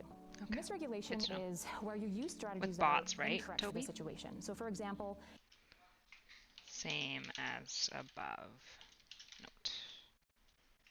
I think I have one more form of dysregulation. This would be, if we're driving our bus, we're sticking with a metaphor, this would be stopping at a green light or going at a red light, right? We can obviously imagine how that would lead to very unfortunate situations. In a practical sense and in an emotional sense, it might be something like if you start feeling a sense of anxiety, your response to manage your anxiety is to avoid an escape, which feels like maybe the right move in the moment, but we know that to manage anxiety, escape actually makes it worse, not better. So that would be a misregulation. You're using the wrong strategy with your anxiety. The final form of dysregulation you can have is when you are potentially feeling stronger emotions than are proportional to the situation. When you are potentially feeling stronger emotions than are proportional to the situation, right? So this might be you're in a group project and it's you situation. I need to actually look this up now because I think you guys will be able to see it. No. Here, I'll let you guys see it. Yeah, you guys can see it. There we go. I'm going to pull up the script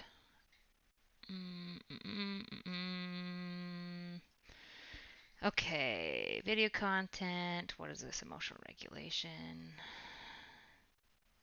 This one. I write my scripts on PowerPoint. Because I do a lot of public speaking, so I just use a lot of PowerPoint, and it's easier for me. Okay. Feeling stronger emotions that may seem proportional. Oh, there's got to be a word for this.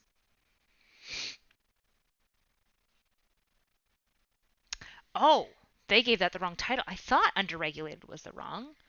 So, or do I just not say misregulated? Okay, now I have to go back and check. Shoot. Incorrect for the situation. So for example, this would be, if we're driving our bus, we're sticking with the metaphor, this would be stopping at a green light or going at a red light, right? We can obviously imagine how that would lead to very unfortunate situations. In a practical sense, in an emotional sense, it might be something like if you start feeling a sense of anxiety, your response to manage your anxiety, and that would be a misregulation. Anybody have a word for, I feel like I should know this. You're feeling a stronger emotion that, these are fast notes, so they're not very like well written, but you're feeling an emotion that is stronger than it probably needs to be. Okay. So it's not volatility, it's disproportionate. But specifically, because disproportionate could be too big or too small, it's specifically disproportionate in the large size. Overwhelming, intense, those are good words, but they don't match. I feel like there's a clinical word that I'm just like too tired to remember because I was up until like 5 in the morning yesterday. Like misregulation. Overreaction. It's definitely an overreaction. You're adding blocked words. Thank you. That's a good idea. Thank you for blocking words. Make sure you block both that word and if people type it with like an A or an AH. I want all of those not ever showing up. Any variation of spelling you can think of for that word contrast. Get rid of it. Get. Okay.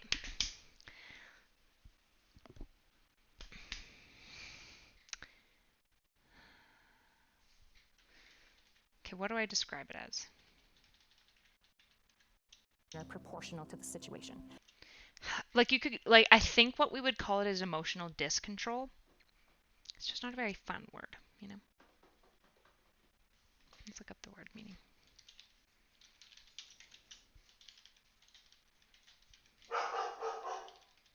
Freya, come on. Come on. It's an emotional response that is poorly regulated and does not within the... Yeah. That's just oh, okay. Thank you. Thanks for letting me know. I believe you. Good job. Yeah, I think discontrol or just like I don't want to say dysregulation because I'm talking in general about dysregulation, but I think discontrol might be the best word. It's pretty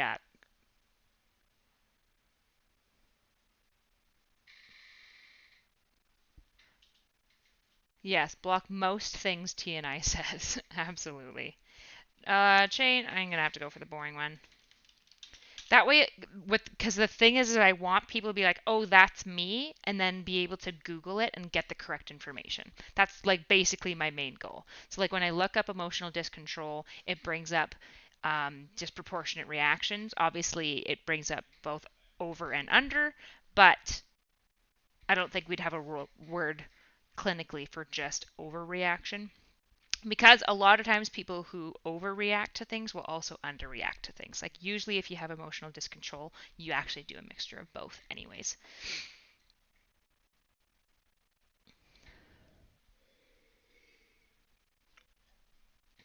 The words you're blocking, I don't know like half of them. Emotional.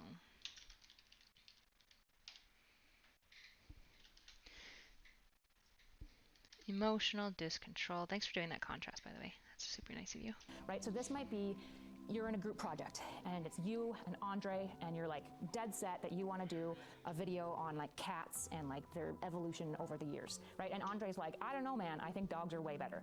And all of a sudden you're like, I hate Andre because he disagreed with you over the direction of the group project. That would be a disproportional feeling to the situation. You don't need to hate somebody because they want to go in a different direction with the group project. What does emotional dysregulation look like in a practical sense? So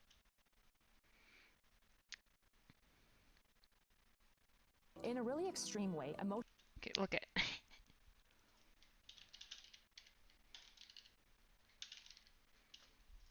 emotional dysregulation can become like this is what gets me frustrated. Is like how did I get this as like their first draft if they know I only get one set of edits and like the entire audio for the first 20 seconds is just like fucked up. So weird.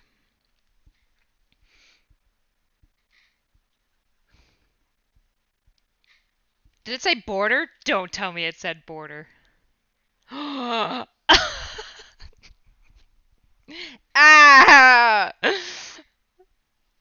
I don't. This is what I don't know. Lots of you probably work in professional spheres. This was one thing I was shocked by becoming like a program director because I've like done a lot of program directing and volunteer roles and all these things. And then I worked for like a government agency, but I didn't have to work at like management levels. So I didn't like have a super high bar for everyone like at the same level as me. But now that I'm in like project management, and I've been talking with like companies that I'm going to pay them like $40,000 to do like this massive project for me or something like that, right? The like level of like like I wouldn't hand this into a professor, let alone to somebody who's paying me, right? Like it just blows my mind. I just don't understand. I know, Ariel. So you're totally right. I can't believe they wrote border like. Oh gosh. Borderline personality disorder, don't clip me. This is not true. This is false information that I'm giving. I'm making a joke. Borderline personality disorder, it actually means that you really like to board people's animals, clothing, RVs, all sorts of things, rent free. You just like to take care of it and then you like to give it back. That's what you do, but you do it to a dysfunctional level that disrupts your life. It's kind of like hoarding, but you give things back. Borderline, yeah. No, they're not outsourcing it. I know the guy who's writing these. He's a nice guy, and he gave me lots of free bones. Well, he's going to. I haven't grabbed them yet because I don't have a very big freezer to make like bone broth, but not good at spelling. Not everyone's gifted at everything.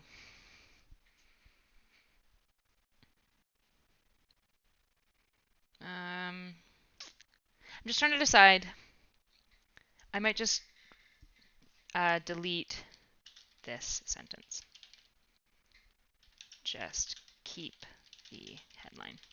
Then I don't have to worry about it. It's not a problem. Sense. So in a really extreme way, emotional dysregulation can be something called borderline personality disorder. This is a mental health. It's a grift. It's okay. You don't have to say sorry at all. It's just frustrating. Yeah, I'm surprised he has not asked someone at his company to do a preview before he sent them to you. Okay, but here's the thing: the editor doesn't send them to me. The owner of the company sends them to me. So I would presume that he reviews them, and he doesn't, because I've brought it to his attention multiple times, being like, hey, I'm pretty disappointed. Every time you guys send me like finished content, there's like spelling errors. Like your first draft shouldn't have basic spelling errors. Because some of them are like maybe he just doesn't know, but some of them are just like typos too, right? And even if he doesn't know, it's not really a good excuse. Like you're still a professional, and Google, like literally just go borderline, and it'll just come up, and you'll be like, oh, not boarding, border, yeah. Health disorder that is characterized. How much are you paying them? I cannot disclose that information because it's my company's really private information. Senses of self, others, and the world, and people with borderline are prone to very volatile mood changes. It's a terrible business practice. That's kind of what I mean. Is I'm like, they have contracts with like some really major companies, like province and nationwide, and so it's just like they like make like film, like they make like shows and stuff like that. So I I don't understand.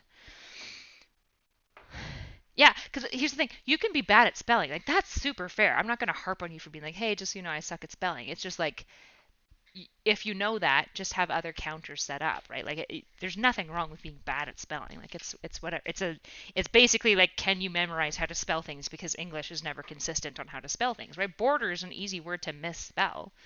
Just check it. I'm not on the intern's desk. That's the thing. It's their main video editor.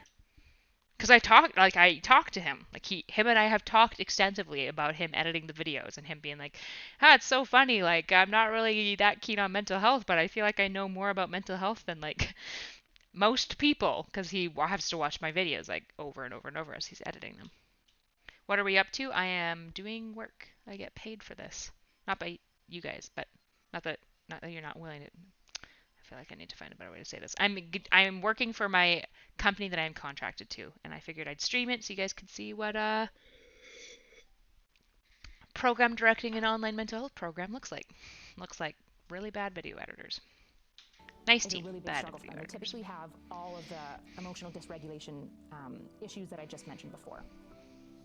But emotional regulation can also occur in people who don't have a disorder. Yeah, I should have done that. We all experience moments of emotional dysregulation. It can be as simple as spiraling into a mood that you can't seem to lift yourself out of. For example, perhaps you get angry at your partner, get upset about some conversation, and no matter what you do, you can't get yourself to calm down. You just stay angry and you stay angry, and maybe you're building in anger and you're like trying to like go for a run and go for a drive and screaming Metallica in your car, and nothing's getting you to calm down. That would be a form of dysregulation.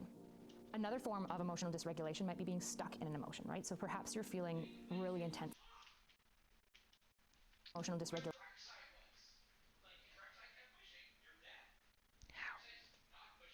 How?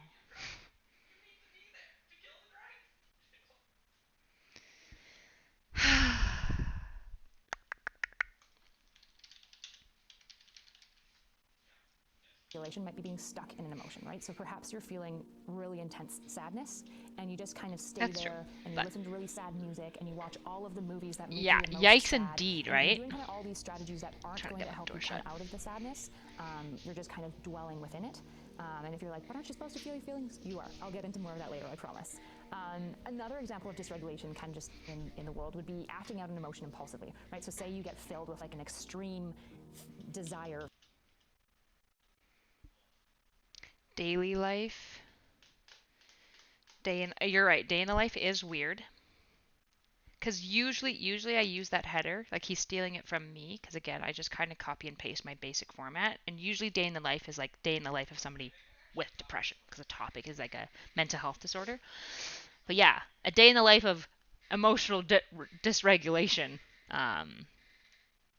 Like it's not, because I'm not talking about disorder level dysregulation. Like I'm not talking about BPD, borderline personality BPD specifically. So, yeah.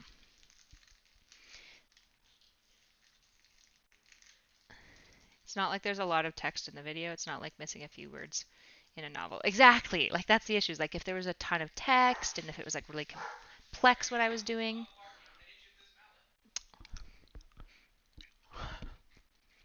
Oh, you guys can't hear him. He's joking, by the way. If anyone heard, we would never, ever, ever hit our dog with anything, and she's the most spoiled creature in the world. Okay, I need to check. I think somebody's dropping something off because she's howling excitedly. Freya? Freya, come here, hun. Come here. Come here, baby. Come here. Oh, he's so happy. Why don't you hop on your bed? I know you want to be on the couch, but you keep barking at neighbors, so hop on your bed. Hop on your bed. Okay, sit. Good girl. You stay there. Mm-hmm. Good girl. Do you want a mint? This? Here, I'll give you a mint.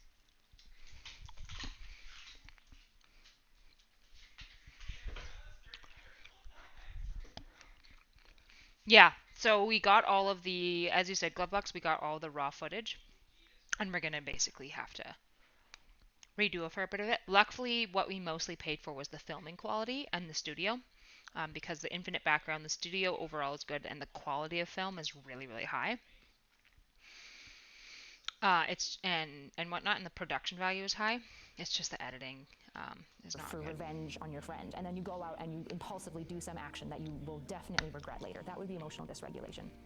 A really strong sign that you might struggle with regulation is if I asked you, hey, what are you feeling? And almost all of the time you would like look inside and you'd be like, I have no idea. It's a giant fog and I never know what I'm feeling. That's a sign usually that you're not regulating well because you can't regulate what you don't know.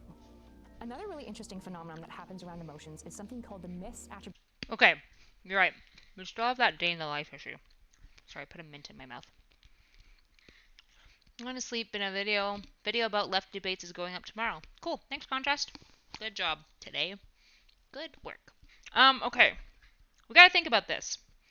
We don't want to say day in the life of emotional dysregulation, because that doesn't make sense. What about what it could look like? That's probably just a better title, right? Because that's what I'm talking about. What it can look like in a practical way. Does that seem like a better title? Anyone have any thoughts? 5, 4, 3, 2. Okay, I'm doing it. Nobody said no. So that feels like shit. Toby's like, no. Okay. You don't like what it looks like? Well, it's examples of emotional dysregulation. Okay. Because of it. Examples of what about examples of dysregulation day to day? Is that better? I'm so bad at naming things. I think I just told you on my last stream that I'm really bad at naming things. Now you know. Because all I've named is academic articles and academic papers. And you don't give them cool, spicy names. You give them very boring names that just aptly describe what your article's about. Too long, short net. Yeah, I thought so. Common examples. That's a good one, right? You guys like common examples? That's not bad. I think that one's too long too. Instances of emotional dysregulation.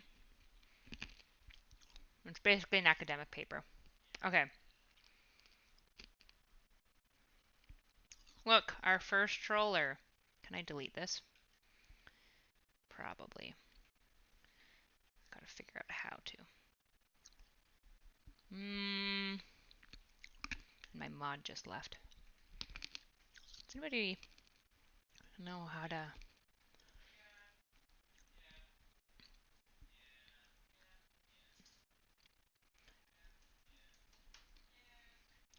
Okay, I gotta figure out how to delete that. I don't want that on my stream. Twitch. Go away. How to delete comment. I wonder if I've given myself the moderator role. Click delete message icon on the left side of the username. Okay. Nice.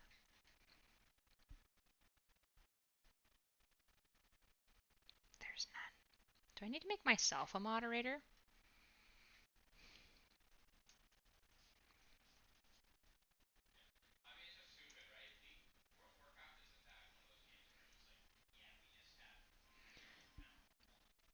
Well, it is definitely not coming up with the thing that it says. I bet you it'll come up if I go. Sorry, I'm flailing, but I actually don't want this in here. Yeah, it's not coming up.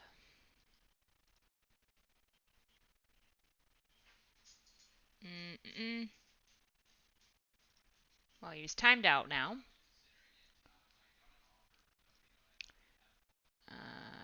Thank you. Whoever is a moderator deleted it. Thank you. I'll figure that out later. I'm such a noob. Okay, common examples. It looks like we've agreed that common examples. Dysregulation, common examples. That's not too long. If you would like, I can try to mod as well, but I'm also multitasking. It looks like there's somebody else who's a moderator in here still, so I won't put that pressure on you. But yeah, if you don't mind, Glove, that might be a good idea. But I know you're working, so. Okay, what did we say? Dysregulation. Common examples. Change header to might be being stuck. Just kind of stay there and you listen to really sad music and you watch all of the movies that make you the most sad, and you're doing kind of all these strategies that aren't going to help you come out of the sadness. You're just I don't know who my moderator is right now. And if you're like, but aren't you supposed to feel your feelings? You are. I'll get into more of that later, I promise. Another example of dysregulation kind of just in the world would be acting out an emotion impulsively, right? So say you get filled with like an extreme desire for revenge on your friend, and then you go out and you impulsively do some action that you will definitely regret later. That would be emotional dysregulation. A really strong sign that you might struggle with regulation is if I asked you, hey, what are you feeling? And almost all of the time you would like look inside and you'd be like, I have no idea. It's a giant fog and I never know what I'm feeling. That's a sign usually that you're not regulating well, because you can't regulate what you don't know. Another really interesting phenomenon that happens around emotions is something called the misattribution of arousal. So I'll tell you first about a famous study. It's super okay. If there's anything anyone needs to learn about ever, it's misattribution of arousal. It's really big. Do you guys mind if I go up to 1.5 times? I'll play it. I'll back it up before, since I just told you to pay attention to this. You might actually tune in. I'll play it. If it's too fast, just post really quickly. I backed it up like 30 seconds though, so I can't handle. Later. That would be emotional dysregulation. Too fast? Strong sign that you might struggle with regulation is if I asked you, hey, what are you feeling? And almost all of the time you would like look inside and you'd be like, I have no idea. It's a giant fog and I never know what I'm feeling. That's a sign usually that you're not regulating well.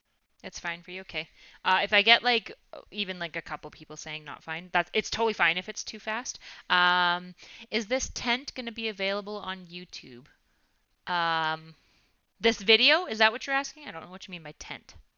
I don't know if I just don't know lingo or if you just typoed. This video is going to be available on YouTube. We have a website. So my company's website is mentalhelp.adira.ca. So I don't own this company. Adira is the company that owns it. I just do everything. Dat me with my previous haircut.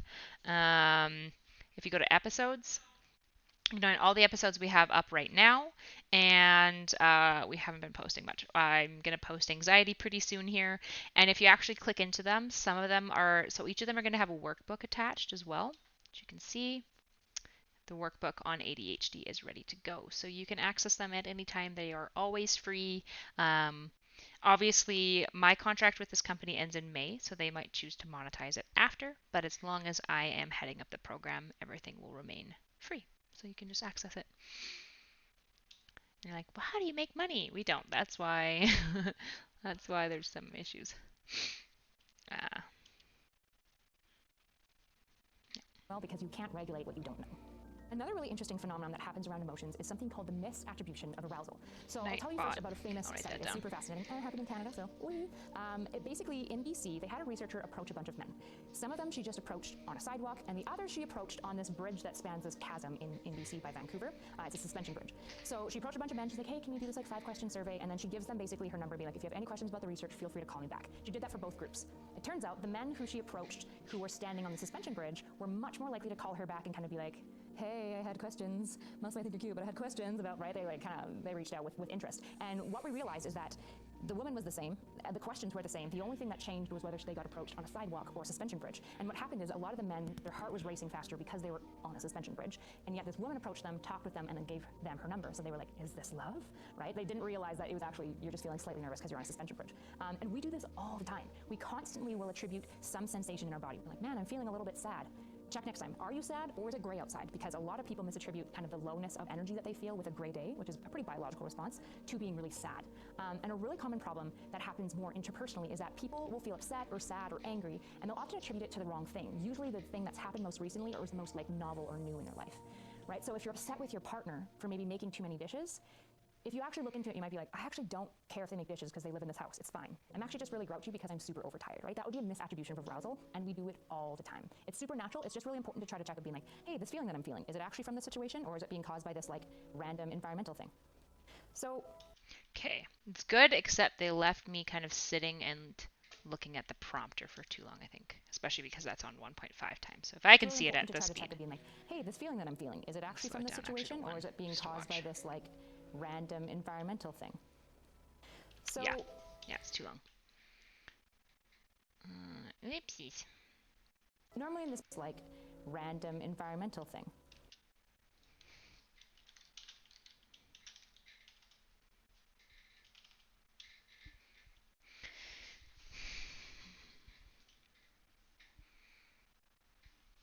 bothers you that you've been subject to this. I mean, everyone has all the time. You're constantly being subject to it. So the main key is just like recognizing, like I usually try to be like, I'm feeling some way, and I try to like look at every completely benign reason I could be feeling that way first before I try to look at like other people, or things like that as an indicator. Like obviously if you have a really terrible situation that happens at work and then you're feeling sad, it's pretty obvious that you're feeling sad because of work. But if you just like wake up and you're just like, I'm grumpy, right? Like it's really gray out today. There's a good chance that just like being gray is going to make you like more grouchy. So it's just like good to watch. It's why like when people are like, you need to feel your feelings, I'm like, yes, but you shouldn't take feelings as like capital T truths, right? Like they're just indicators. They just tell you things, but they could be wrong, right? You might not be grouchy at all. You might just like be sore, right? Like I'm more grouchy when I'm sore. So normally in this portion I go through myths, and so yeah, environmental thing. I'm gonna cut this out too. So normally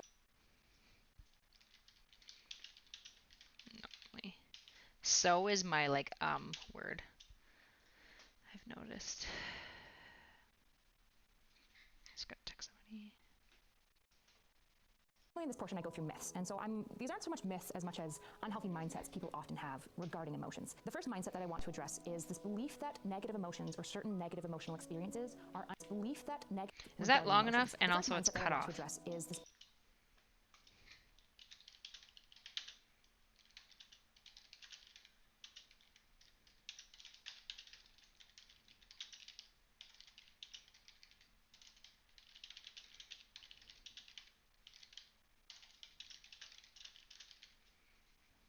Are we being passive aggressive? Belief that negative emotions or certain negative emotional experiences are unacceptable being just, or like, not directly okay. kind of aggressive, I think. It's not okay for me to cry. It's not okay for me to be angry. I'm not allowed to be sad or grieving, whatever this is.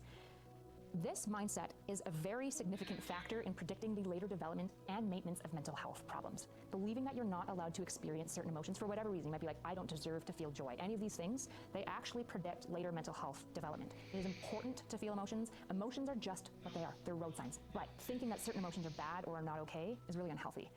Interestingly, it's actually been associated with developing IBS or irritable bowel syndrome, which is a physical medical problem from essentially repressing your emotions. It's also associated with eating. Put smaller words under the big ones, yeah, or switch sides. Yeah, I don't.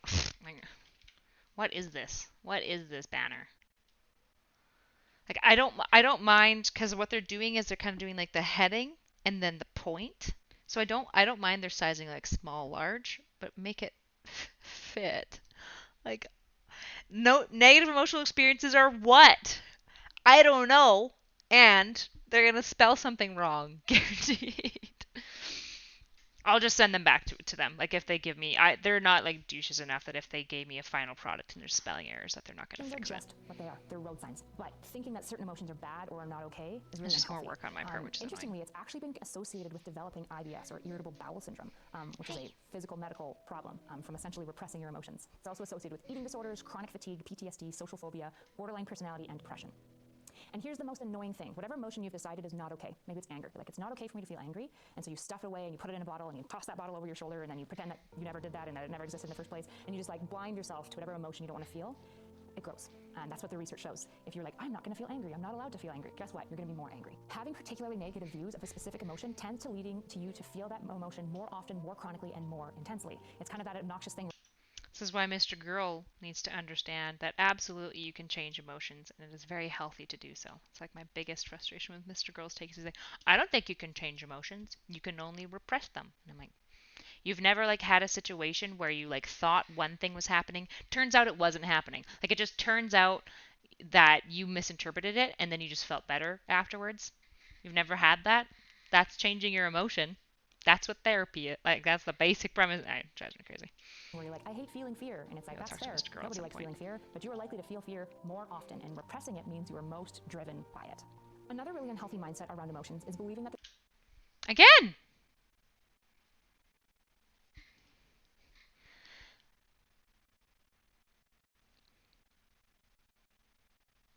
I almost want to send back to them that they need to redo the second one and send it back to me to be edited because the audio was fucked for the first 30 seconds and then I can't actually see the banners. I'm going to do that, actually, I think. This is wasting my time. Okay. Email. Draft. Where are you? Individuals whose name I will not say. I finished chronic pain. That one is good. Here, I'll give you guys music. Sorry, while you have to sit here and look at nothing because I don't have two screens. That one is good. But the emotional regulation video, I think, needs to be redone before I review it.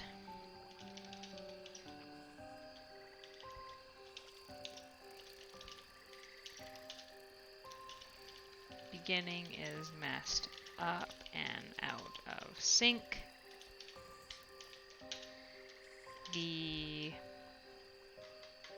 What is it? The multiple banners are just not fitted to the screen, so I can't read them, and there are several spelling errors that should be corrected before I see it, since I only get one review. Please resend emotional regulation when it's ready to go. Okay. Yay. Yeah, because it's like, it's a 25-minute video, which is like what we're paying for, so that's fine. But if you've got a 25-minute video and I can barely edit it because you're like half your banners are spelt wrong, it's just like, it looks bad. If nothing else, by sending that video back to them, like, it's gonna like, it feels bad, you know? Okay, next video. Hi, my name is Kyla Turner. This is Andre, and today we're going to be talking to you guys about childhood trauma. We're going to be talking to you guys about childhood trauma. And here, don't leave me awkwardly sitting for so long. So, childhood trauma is a really popular topic right now.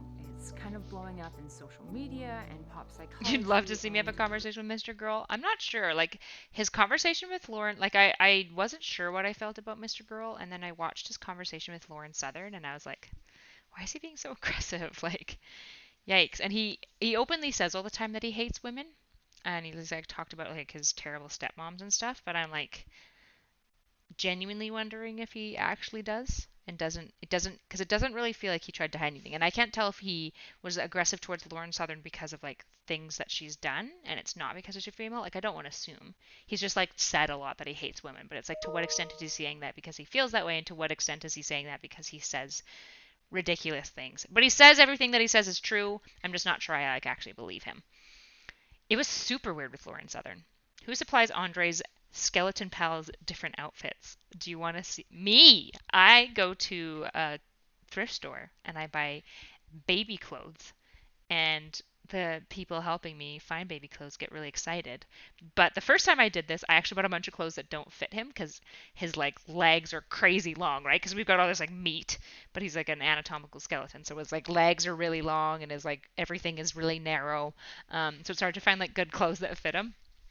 And so the first time I went in, I ended up having to return like half the clothes. So the second time I went in, I just like brought him in. I was like just carrying the skeleton around, and I was like, hey, can I get help like finding some baby clothes? Because the company I work for owns a thrift store. So I just like went in because they'll just give it to me for free basically, and it saves me time if they help me because I don't have a baby. And yeah.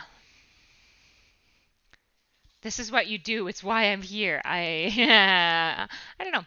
I want to be careful about psychoanalyzing people. I think like it can actually be really dangerous to do on a public setting because it's like a deeply intimate personal thing to psychoanalyze somebody, especially like anybody who has like some like professional authority in it. If I like psychoanalyze him about certain things and I say that he like has these things or like has these certain traits, it could mean more to him, or if nothing else, it could mean more to people who like watch him or think about him, and they might like characterize him in a way, when it's like you should never be diagnosing people online ever, obviously, especially from just watching videos. So I want to be careful, because I don't know. Like the thing with like online is it's like you just never know what's fake. Um, right? Like I know that there's streamers like Zerka and stuff like that who like actively put on a fake persona to get drama and entertainment, right? Um, I don't. I probably won't ever. Um, but I've never really been the type to do that. Like I'll maybe be like more professional, right? I might like withhold certain opinions, but I think that's really different than just like making a new personality. And people from Twitch talk about it. They talk about like how it's like really disorienting for them to like have two separate personalities, like their online personality and their like real life personality. And I think it creates problems, right? Like when fans meet them in real life and they're like, "Wow, you're nothing like I thought." Like it's tricky. And so I'm pretty authentic. The main thing is like there will be things that I might get asked and I'm like I'm not willing to share my opinion on that, but I'll just say that. Um, I'm not sure like I'm not trying to be like I'm special or unique. That's just like that's usually the style of YouTubing and online watching that I enjoy anyways. So if you enjoy people who just like kind of put on entertainment, like it's entertainment. I understand that. That's why we actors aren't real, like obviously, right? So it's like it's not like I don't ever consume content that is not real. Like I watch shows. I just find with Twitch, I don't think I would. I'm not the right person to like put on a persona. That's just not. That would be really tiring for me. I'd rather just like do my thing. Plus, then if you guys ever come in my Discord and talk to me, you're not gonna be like, "Whoa, this is really different."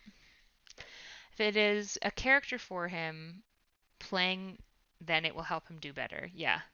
Get him to reveal himself.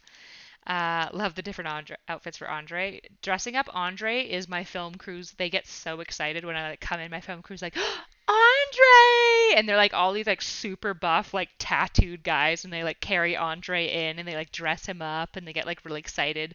Like they like put his it's actually my film editor. He's the guy I like get along with really well, which is why I like feel bad being such a dick, but he like does a pretty bad job. But like he'll like put his hand in the pocket and he's like, "You're looking sick, Andre." Actually, I think it wasn't the film editor that did Andre this time. I think it was their like new intern.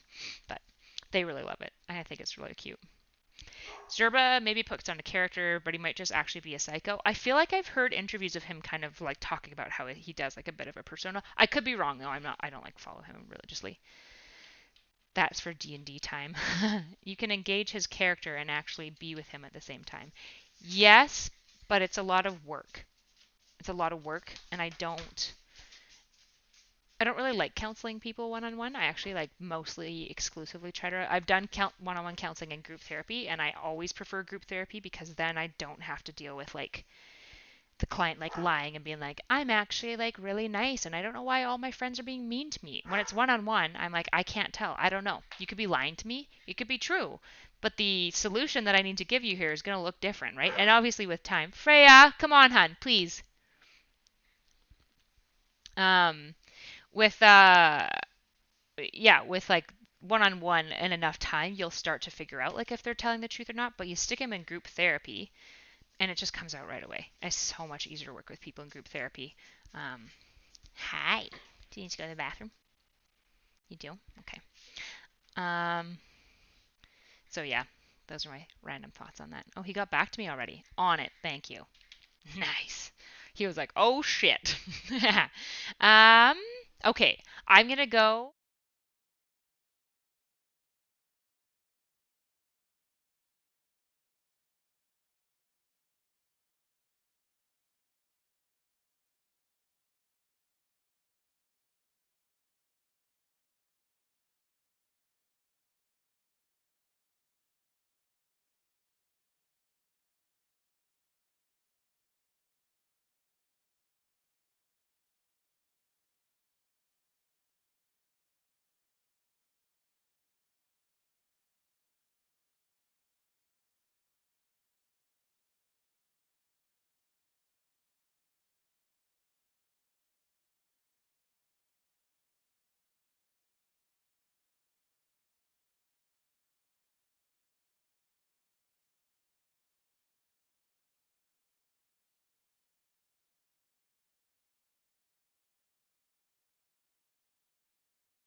on it. Okay. Oof. Let's see. Yeah, lack of self-awareness. Everyone has a black hole in their personality, and it gets away from them. Yeah. Plus, like, the problem is that a lot of mental health disorders cause you to like actually see the world in sometimes like a distorted way, right? So like people with social anxiety, a really common issue with social anxiety is, say I'm looking at them and I go like that. A person with social anxiety is going to read that as a reaction to them, when it's very possible that I just had like a pain in my jaw, right? Whereas most people like wouldn't really notice it. They would maybe notice it if I did it a bunch every time they talked with me. But a lot of people would just be like, oh, this person's kind of like strange, probably. Um, like I can imagine people being like, does they have Tourette's or something like that? Whereas people who are socially anxious, another thing they'll do is they'll take really neutral stimuli. So say I'm listening to them, and as I'm listening, I lower my brows because I'm listening more closely. So it's a neutral expression. It's actually slightly positive because I'm lowering my brows to like think about what they're saying. They might take that as a really negative thing. So part of it is that just like mental health really affects how you view the world as well, which is just tricky. So, yeah. Okay. I've got some tasty food. It's a stir fry that I made after the debate on Prime K last night. So it's got peanut sauce and chicken and vegetables and soy sauce. While the increased awareness is good, it helps us to help those who are in the midst of childhood trauma, it also can lead to a lot of misinformation. And while misinformation might be well-intentioned, if you're trying to heal from your own childhood trauma and you're looking online and you're trying to figure out what's true and what's not, misinformation can really, really hinder you in the healing process. And so today I really want to address and try to give you the most accurate information I can to help you understand childhood trauma and childhood abuse. How I want to do this is actually by digging into the history of research on childhood. This topic was bar none trauma. Today we actually kind of the most stressful script I wrote because everyone has a lot of feelings about childhood trauma for obvious reasons, which means you have to be really careful how you talk about it because there's a lot of really bad information about childhood trauma right now because it's kind of like the sexy topic.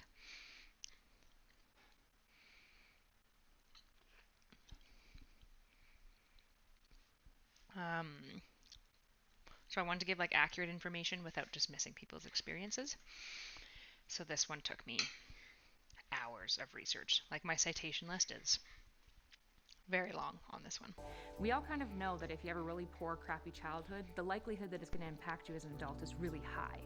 But historically, that idea wasn't thought of at all. Nobody really thought about how your childhood impacts your adulthood, right? It's a new idea.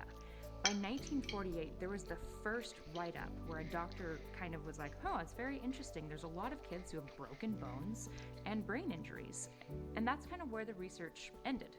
We just noticed this weird connection between broken bones and head injuries. Weird. Children, and nobody wonder if they're connected really at all. Beyond that. By 1953, there was again another mention. It was this doctor who basically created a syndrome where kids were showing up at the emergency center with lots and lots of injuries and no record of injury. And he was kind of like, this is really strange. But again, there was kind of this era where what happened in the home stayed in the home.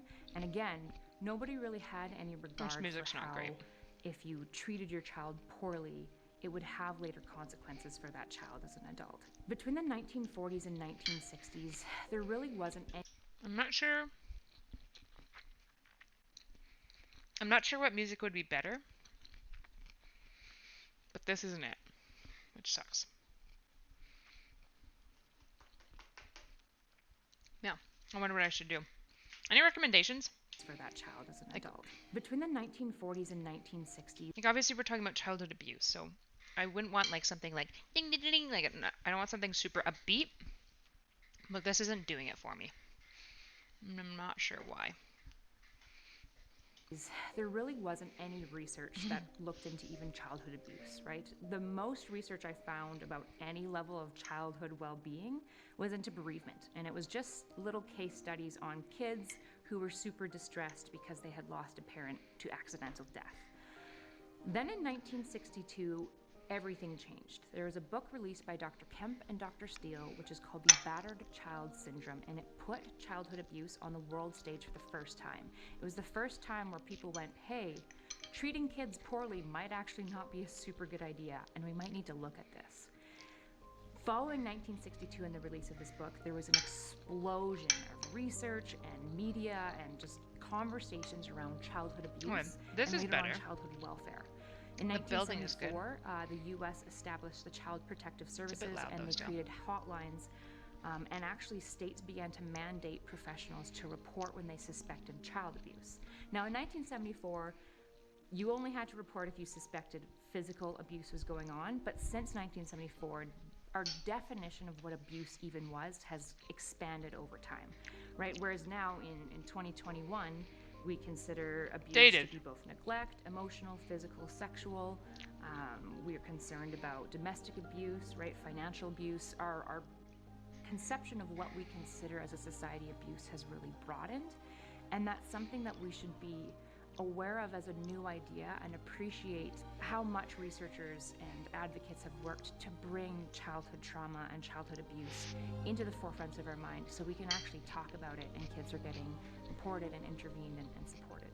So the first thing that we probably should address is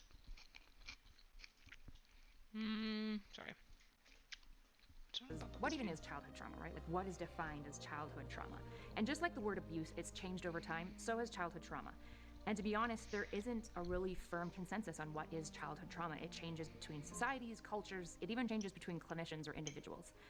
Right? There are some events that I think we all kind of universally would agree on are traumatic events to occur in childhood, like physical abuse, emotional, sexual abuse, witnessing a death, divorce, death of a parent, extreme... Okay.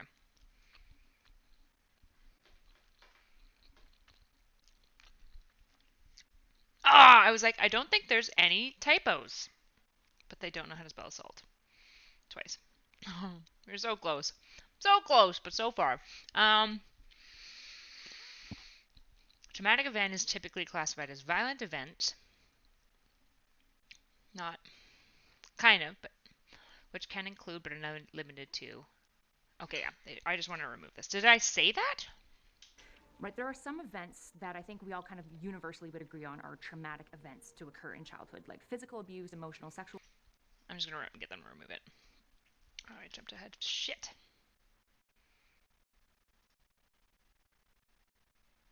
There we go. Individuals. Right, there are some events that I think we all kind of universally would agree on are traumatic events to occur in childhood, like physical abuse, emotional, sexual abuse. Okay. Yeah. This, typically classified as violent. Just remove sentence. Also not typically classified as violent. And I didn't say that, so I'm glad I didn't say that. Witnessing a death, divorce, obviously violent death of a parent, is almost always considered a extreme illness, bullying, family substance abuse issues, right? But these are all events, and I actually think it's more important that we make trauma about the individual being impacted, right? I have a firm belief that no one gets to call it a trauma except the person who is exposed to it. Trauma is an incredibly subjective experience. The things that might traumatize me might not bother Andre at all. Experience.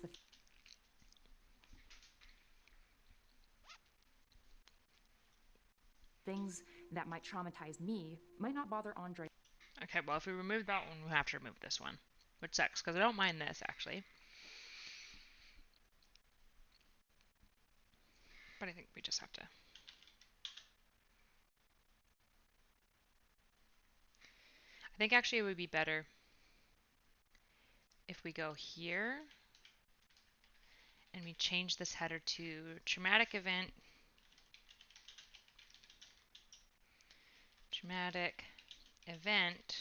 versus response. And it captures both of them. Extreme illness, bullying, and the comparison is kind of what matters. Family substance abuse issues, right? But these are all events, and I actually think it's more important that we make trauma about the individual being impacted, right? I have a firm belief that no one gets to call it a trauma except the person who is exposed to it. Trauma is an incredibly subjective experience. The things that might traumatize me might not bother Andre at all. And things that really distress and traumatize Andre, it might not affect me, right? I don't get to tell Andre what traumatizes him. Even if I think that some event that he's had is objectively traumatic, it's only for him to decide, because that label should only be applied if it helps you understand your story and who you are as an individual. But it's dangerous as clinicians and as people removed from that situation to tell you, you have trauma. Because trauma is an incredibly intimate and personal experience, and you're the one who gets to define it. I think I did that well, actually, because I really wanted to talk about, there's this really big issue actually in the mental health field of like people that I've actually worked with, where they'll sit down with kids or clients and the client will tell them a situation and the client doesn't label it as trauma. They just talk about this thing like, it was really hard, it was really stressful, it really upset me. And then the clinician will be like, oh, well, you experienced trauma, you have trauma. And I've actually talked with those clients afterwards. There's one case in particular I'm thinking of where this young girl um, had been, um, we're pretty sure she was being trafficked. Like, she wouldn't say that she was being trafficked, but it seemed pretty, it was very, it was like a boyfriend, but he was like a lot older. And it was one of those situations, right? And most people would be like, yeah, being sex trafficked is super traumatic. Obviously, right? I wouldn't even disagree with that. But she wasn't at the place yet in her own work where she was, because she came into our detox center.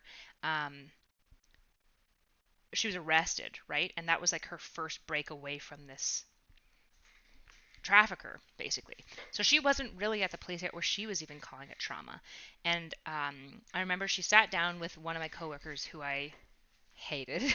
I really didn't like working with them because they did this a lot where they would just tell the kids what their experiences were. And then the kids would internalize these labels because a professional told them it was this. And then it became like worse for them. It's really important to like toe the line as a professional of, you always want to validate the experiences, but you don't want to label it for them. They need to label it. So she sat down with this kiddo. Kiddo was talking about it, and she was still pretty numbed out to it. Like, she was just telling her about the experience. And then the worker was like, oh, well, you have trauma. And talked to her a bit, and the kid was like, oh, I didn't think I did. Like, I don't feel traumatized. Like, I just don't feel anything. And she's like, yeah, that's because you're traumatized.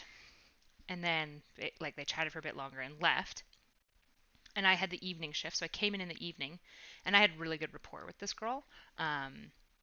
I'm really passionate. I have a weird collection. I seem to work with I've worked with a lot of teen boys in like gang settings. I really really like those like angry defiant kids. And then I also have like I work really well with girls with like high levels of like trauma and sexual abuse. Like, those are kind of some of my just clients I seem to like build rapport with the best and click with the most, and I get a lot out of working with them. And she was like sobbing, so I like obviously went in to check on her because I had the closest relationship. I was like, hey, what's going on? And she's like, well, like, I didn't know that I was traumatized. And I was like, what? And she's like, well, like, the counselor person told me that I'm traumatized. I didn't know I was traumatized, and now I don't know what to do. Like, am I broken now? And I was just like, ugh, like, it's probably important that this girl came to realize that she had probably experienced trauma because she had gone through really terrible situations. But it's so much more meaningful when the client comes to it on their own and they go, holy crap, that was trauma. Like, that was traumatic. And then as the counselor, you can go like, absolutely. Right? You can validate it. It's so much more meaningful when people can come to their own conclusions naturally than as a counselor if you just tell them what it is. Right? And so there's a big thing with trauma where people do this a lot with, I think, good intentions. I say like I hate this coworker because she did shit like this a lot, but it's not like I thought she was a bad person. I just was like, you shouldn't be in this field. Because like, the reality is that like when you give people those labels when they're not ready in their journey yet, it scares them. Like, the result of that label was she was really scared. And from then on, she was way worse. Because the reality, especially with trauma, is once you realize you have trauma, things are going to get a lot harder because you're going to have to like start addressing it, right? And there is this piece where you have to work through being a victim of something malevolent, which is really fucking hard to do. And even in trauma work, we tell clients, if you're coming in for trauma work, just be prepped. Things are going to get a little bit worse before they get better. You're going to be more distressed for a little bit, but they will get better. The problem is that if you just like throw on the label trauma and then you leave and they weren't ready for that label, like at least if somebody's coming in to a psychologist who specializes in like PTSD or trauma work, they already know. They think they have trauma. That's why they're coming to see you, right? So they're already there. And so the things that where it gets worse and gets better is to some extent voluntary. And before trauma therapists work with them, they usually have to give them that full disclosure, be like, just so you know, things are going to get tougher before they get better. Whereas if you just like sit a person down and you just tell them what their experience is, and they're not ready to give it that label, even if the label is maybe like objectively true, it seems to do a lot more harm than good. And there is data on this as well. It's really interesting studies that come out of like grief counseling in like areas where like there's been mass school shootings. When they bring in grief counselors and they say, hey, if you're grieving and you'd like to talk to them, you should. And they're available, they're free, they'll meet with you like anytime during the day. You could just tell your teacher that you're leaving class. They just make them extremely accessible. It's really good. We see much lower levels of PTSD, all sorts of things. But in schools where they got up and they said, we have grief counselors, all of you are traumatized, you experienced a trauma, and you are in grief right now. We actually see much higher levels of PTSD. And so it's why, like, even if something is objectively true, sometimes it's not your story to tell. And you have to be careful about it. Anyways, that's my long rant that I basically said here, but I felt like giving you more. What we do know from research. But if my wording is terrible and you feel like I'm dismissing you with that, genuinely tell me in the comments, because that's not my goal. And I really, really want to find out the right way to say this, because I'm not trying to do harm. I'm genuinely trying to reduce harm. And I think it's a really sensitive area. So I want to, like, if you guys have any feedback on what I'm saying, let me know. Research is people with childhood trauma are at higher risk for developing mental health problems. This probably isn't very surprising, particularly that they're at higher risk of PTSD, personality disorders, particularly borderline personality disorder. That's a personality disorder that's really strongly linked to early childhood abuse. They're at high risk for developing mood disorders like depression and anxiety, and they're also at really high risk for eating disorders. A weird thing for kids is when they're exposed to something traumatic, like maybe witnessing a violent death in front of them. When we're adults and we look at that, like that's obviously a traumatic event, and adults are highly likely to develop PTSD from an event like that. But children do this strange thing where they adapt, but they adapt in typically coping strategies to help them survive and function, right? Especially if the thing that's traumatizing them over and over is their parent. They have to adapt. But a lot of these adaptations as they grow older and they're trying to fit into normal society as an adult become dysfunctional behaviors, right? That can look like chronic vigilance, anger management. Ugh, why does it keep doing that? I know why. I just hate when inanimate objects don't do what I want, but even if I do. Adaptations as they grow older and they're trying to fit into normal society as an adult become dysfunctional behaviors. Right, that can look like chronic vigilance, anger management problems. Oftentimes people with childhood trauma and abuse might struggle with telling the truth. They can have a high sensitivity to rejection or a high sensitivity to certain tones and words that might remind them of kids who bullied them regularly in elementary. Yeah. They also often have really maladaptive coping problems, right? This is going to look like overeating, self-injury, substance abuse. People with childhood trauma may learn to avoid having close relationships to avoid getting hurt. They might become clingy. Instead, they might fear being abandoned, so they cling to their relationships and almost squeeze the life out of them. People with childhood trauma might be more perfectionistic. They might avoid relying on others. They are at high risk for suicidality, right? And all these coping patterns could be caused by childhood trauma. They could be caused by a number of other things. And that's why understanding the impacts of childhood trauma is complicated and so broad. If you have had major childhood trauma or abuse in your life, you're also at really high risk for physical health problems, particularly obesity, chronic diabetes, and sleep impairment. Now that I've thoroughly depressed you about the impacts of childhood trauma on your overall functioning, let's focus in right on the brain. Childhood trauma also has massive impacts on the brain, particularly kids who are exposed to chronic traumatic exposure. So if they have like abusive parents or really chronic bullying, or they live in like a neighborhood where they're exposed to lots of crime, we see pretty major impacts on the development of the brain. Two areas that are particularly disrupted by chronic traumatic exposure is emotional regulation and executive functioning systems. So executive function is essentially your ability to plan, prioritize, and maintain effort toward goals. So you can imagine if this is getting disrupted in a child as they're getting older, if you have goals. Function is essentially your ability to plan.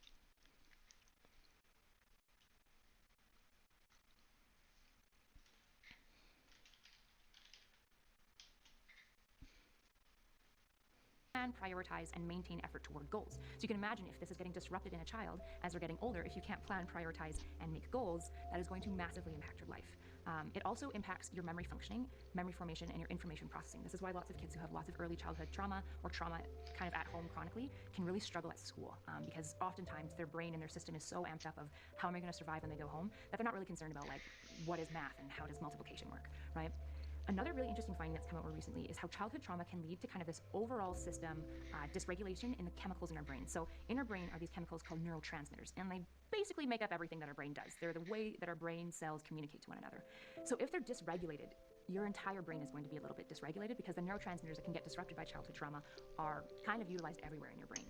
This can lead to things like an over-aroused stress system. So people with lots of childhood trauma, particularly people who have chronic abuse trauma, they're oftentimes very hypervigilant. They might be really jumpy, their muscles can get really tense and tight, and they can have a really, really hard time actually de-stressing and calming themselves down, which you can imagine really impacts their physical health and their mental health long into their adulthood. So there's some old ideas around trauma that come from kind of that 1940s era where we just kind of thought that kids didn't get impacted by negative events. And one of them that's kind of still popular right now is this idea that if something happens to a child early enough where they can't remember it, so infancy, that it won't matter, that it won't affect them. And there's some piece to this. So until you're about 2.5 to 3 years old, the system that you need to form memories isn't developed. And that's because actually humans are born very premature. Even when we're full term, our brains are actually still rapidly developing for about the first 2 years of life.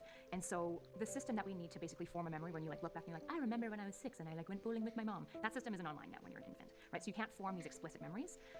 But that doesn't mean that your body doesn't form certain types of memories, right? If you're getting harmed as an infant, it's going to lead to vigilance where your body's always preparing and defending to be harmed or injured, right? You might be at high risk for fear. Since our brains are still developing during those infancy years, trauma and abuse can have massive, massive impact because major systems of your brain are literally still developing, right? And this can have this strange experience for people who grow up, especially if you don't learn about it, because you might have a really disrupted system from an early infant trauma that you experienced, but you have no actual memory of it because it happened before you could form memories. And so a lot of these individuals kind of walk around and they're like, man, like, I know there's something off with me. Like, my muscles are tight. I'm always jumpy. I'm shifting. I'm constantly on edge. I know something's wrong, but I don't have a memory, especially for people if they had like an early infancy trauma and then the rest of their life was super normal. That can be really confusing where they're like, why am I so messed up? Like, my life was super normal. It may be a trauma that happened during your infancy. Another common idea, so a lot of people who have traumatic experiences, they may forget them. And a lot of people have had some serious questions of being like, how can you forget a traumatic experience? Especially because when we're adults particularly and we have traumatic experiences, we oftentimes remember them in high, high detail. And so we're like, how can you just forget some serious trauma, right? Like being like abused by your parents. You just can't. It's a safety mechanism in your brain, right? Particularly if the person who is harming you is also the person you have to rely on for food and safety and care, and they're your parents, so they're technically supposed to be protecting you and loving you. As a child, you have to navigate both fearing this thing, but not fearing it so much that you avoid it. I've actually done a pretty good job with this one, which is nice. Right? Because you need your parent. And so a mechanism that can help a child maintain a closeness to their parent while being abused is to shut down and kind of forget those events of trauma and abuse. And so this is actually a decently common experience for people who have lots of childhood trauma, particularly abuse trauma, is they'll have really big gaps in their childhood where they're like, I don't really remember like most of the time when I was at home, right? That's a warning sign of going like something was going on, that your system was stressed enough that your brain was like, we'll do better if we don't remember these things, right? And it's your brain's way of protecting you. There was actually a study done of individuals who had forgotten their childhood abusive memories. They went through therapy, and in therapy, some of these memories came up. The interesting thing is that even though they had Oh gosh, look at the typos in here. In a study done on individuals, it showed that 50% of people forgot that they had experienced documented abuse. True. Very important study. No grammar here, though. Not a grammar to be seen.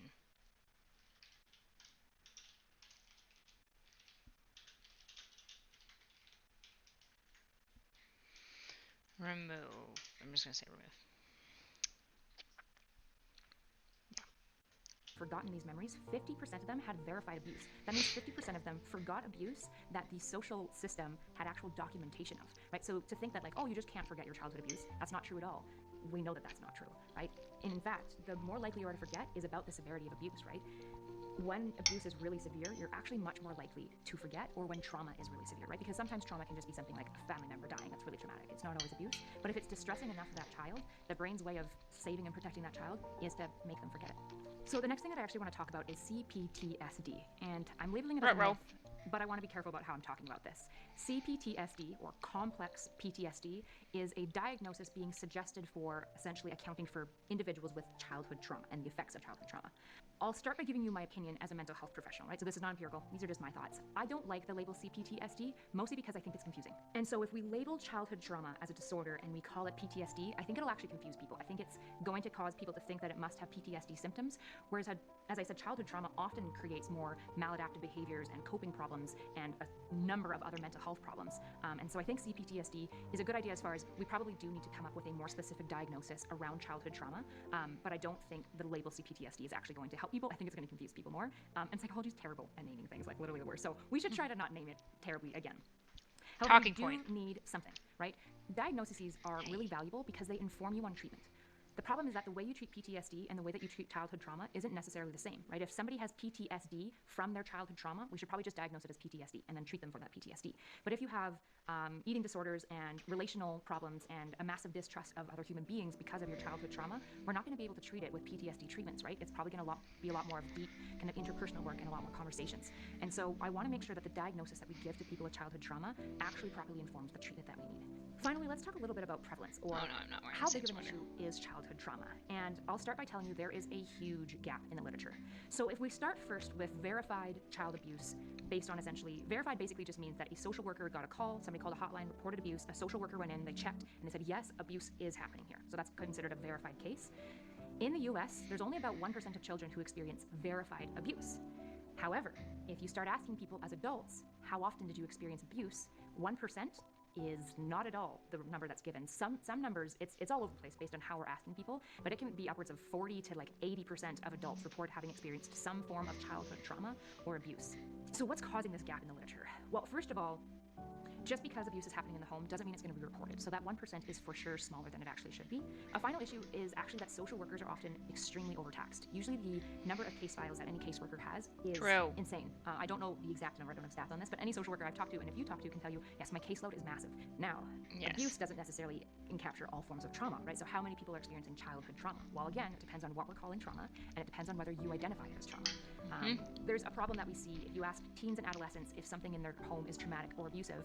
Even if the abuse is verified, a lot of teens and children will say that it wasn't abusive, right? Because they've normalized the experience. Or they might say it wasn't traumatic because they don't feel that it's traumatic.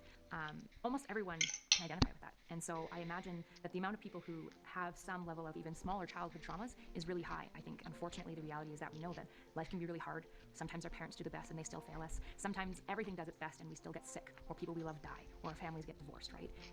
This is just part of life, and I don't want to say it's part of life of being like, so it doesn't matter. It obviously matters, and it's something you will likely have to heal from, but it's hard to give you a perfect number because no one can even agree on what these words mean. I think a lot of times we get really caught up in numbers, right? What's the percent? How many people are impacted? What actually is trauma? And I think we actually miss the key point here, which is the human experience of suffering, right? I don't think anyone would argue too hard with me if I said that life is full of suffering and pain, and you have to do your best to make something out of it, right? And that doesn't mean that life is only suffering and pain. The headings are pretty good. But if you talk to anyone, what do you guys think about the music? I'm still not sure about the music. Like, this song is good.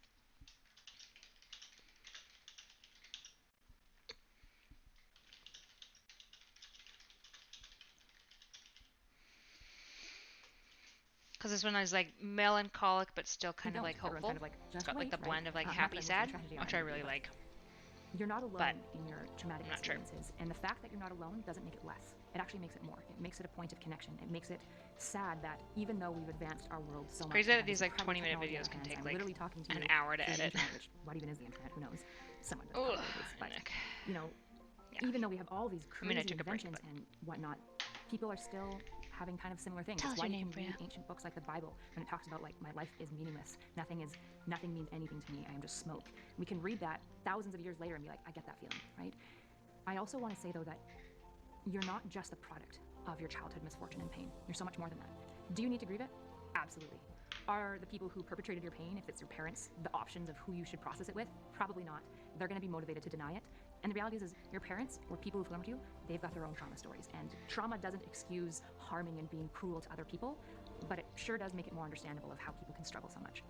I guess finally, I just want you to hear, I know when I was going through my own stuff, looking at my own childhood and things that were hard for me, I think sometimes I wished somebody would have just sat down, and sometimes people did, and they just sat down with me and would say, I'm so sorry that these things happened to you. They were terrible. It was evil that you were exposed to such an awful experience as a child.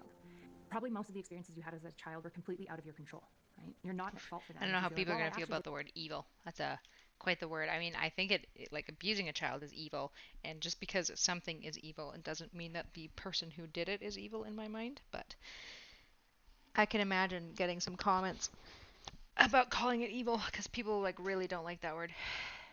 Did these things, you were still a child, right? Your level of fault is they like disgust words more than evil, and which is kind of interesting in our culture right now. Gnawing pain of regret and anger, where you look at these like experiences and you're like, man, who could I have been if I hadn't had to go through all that crap?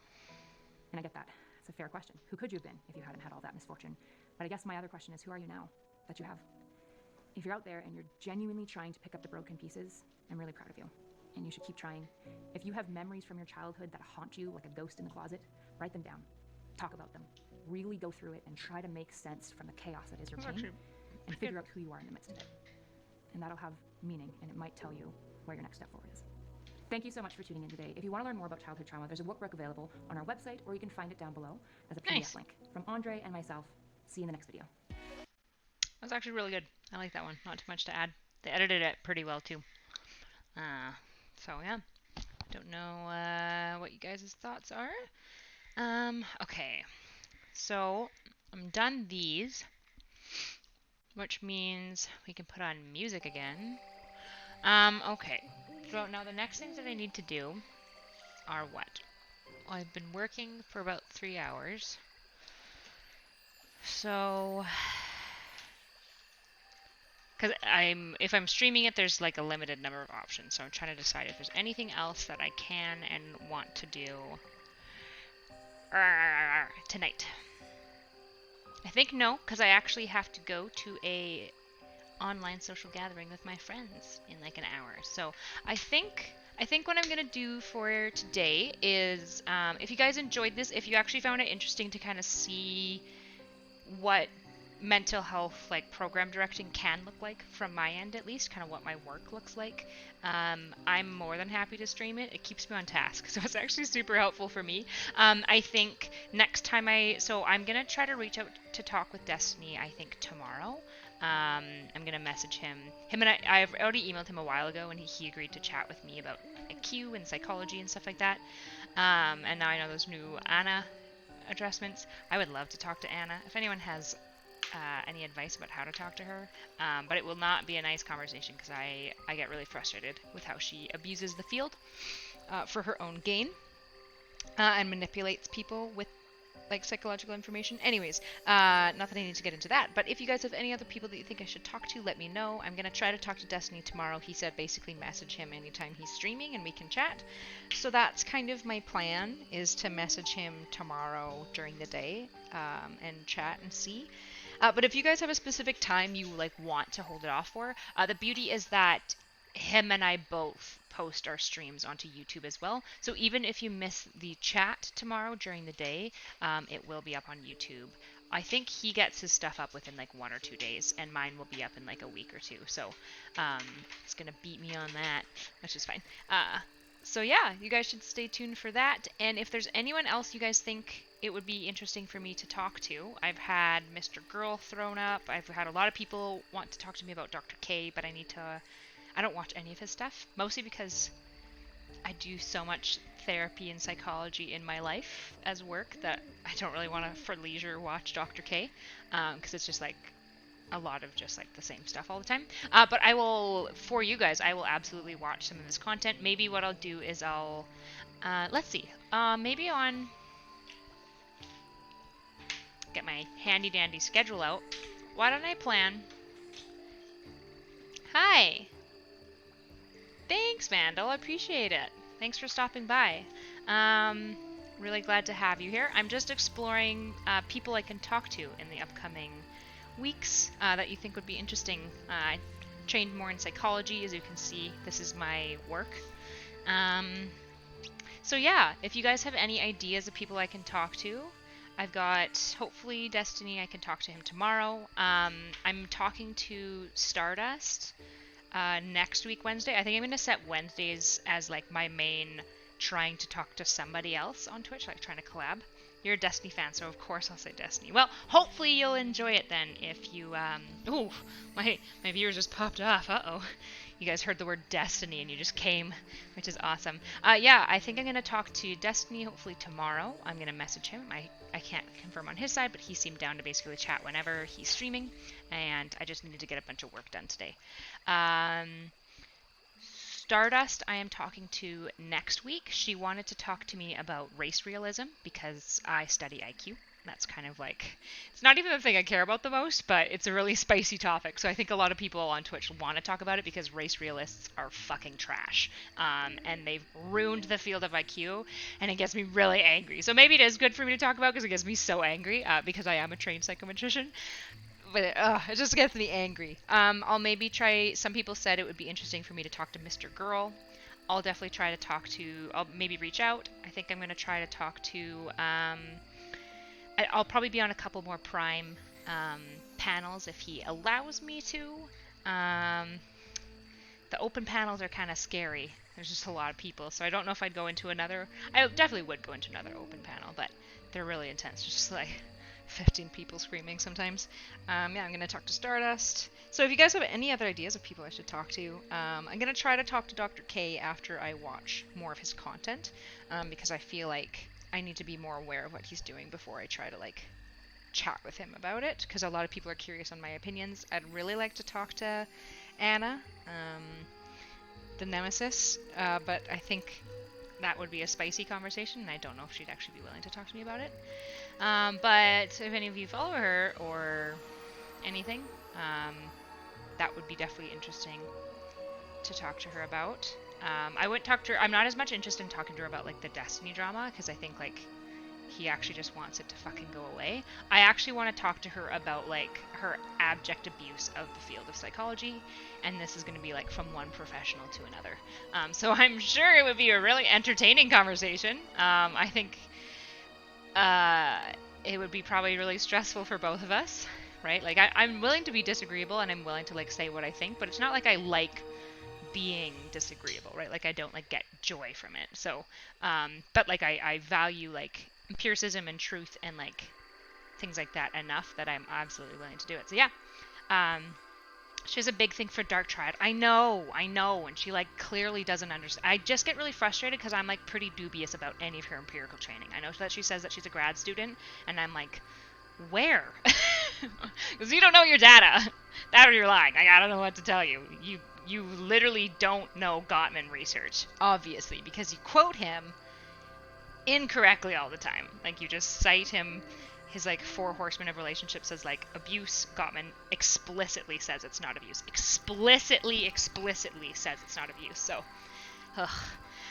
Prime's open panel to me was quite chaotic. I wish there was more of a moderator for the debate to be civil. Yeah, I think Prime gets, like, kind of exhausted and just kind of is like, fuck this, I'm tired. Which I don't blame him. I think, like, to be honest, I think he's actually doing the community a net good by doing these open panels. Like, I actually see it as kind of like, it's kind of like pro bono work, because he's using his large, like, he's obviously getting something out of it too, but what he's really, like, part of the reason, like, why I even have, like, 170 followers right now is because I was on Prime's open, where I got about 10, and then he invited me back for Pride, right? So he, like, really, I think, is trying to find, I could be wrong, I shouldn't cite Prime. I just think it's really cool what he does. I actually, like, really respect it, which is funny because it seems like we disagree on a lot of things, but I actually really respect what he's doing on the Twitch panel, and I really like him. I think he's just a nice guy.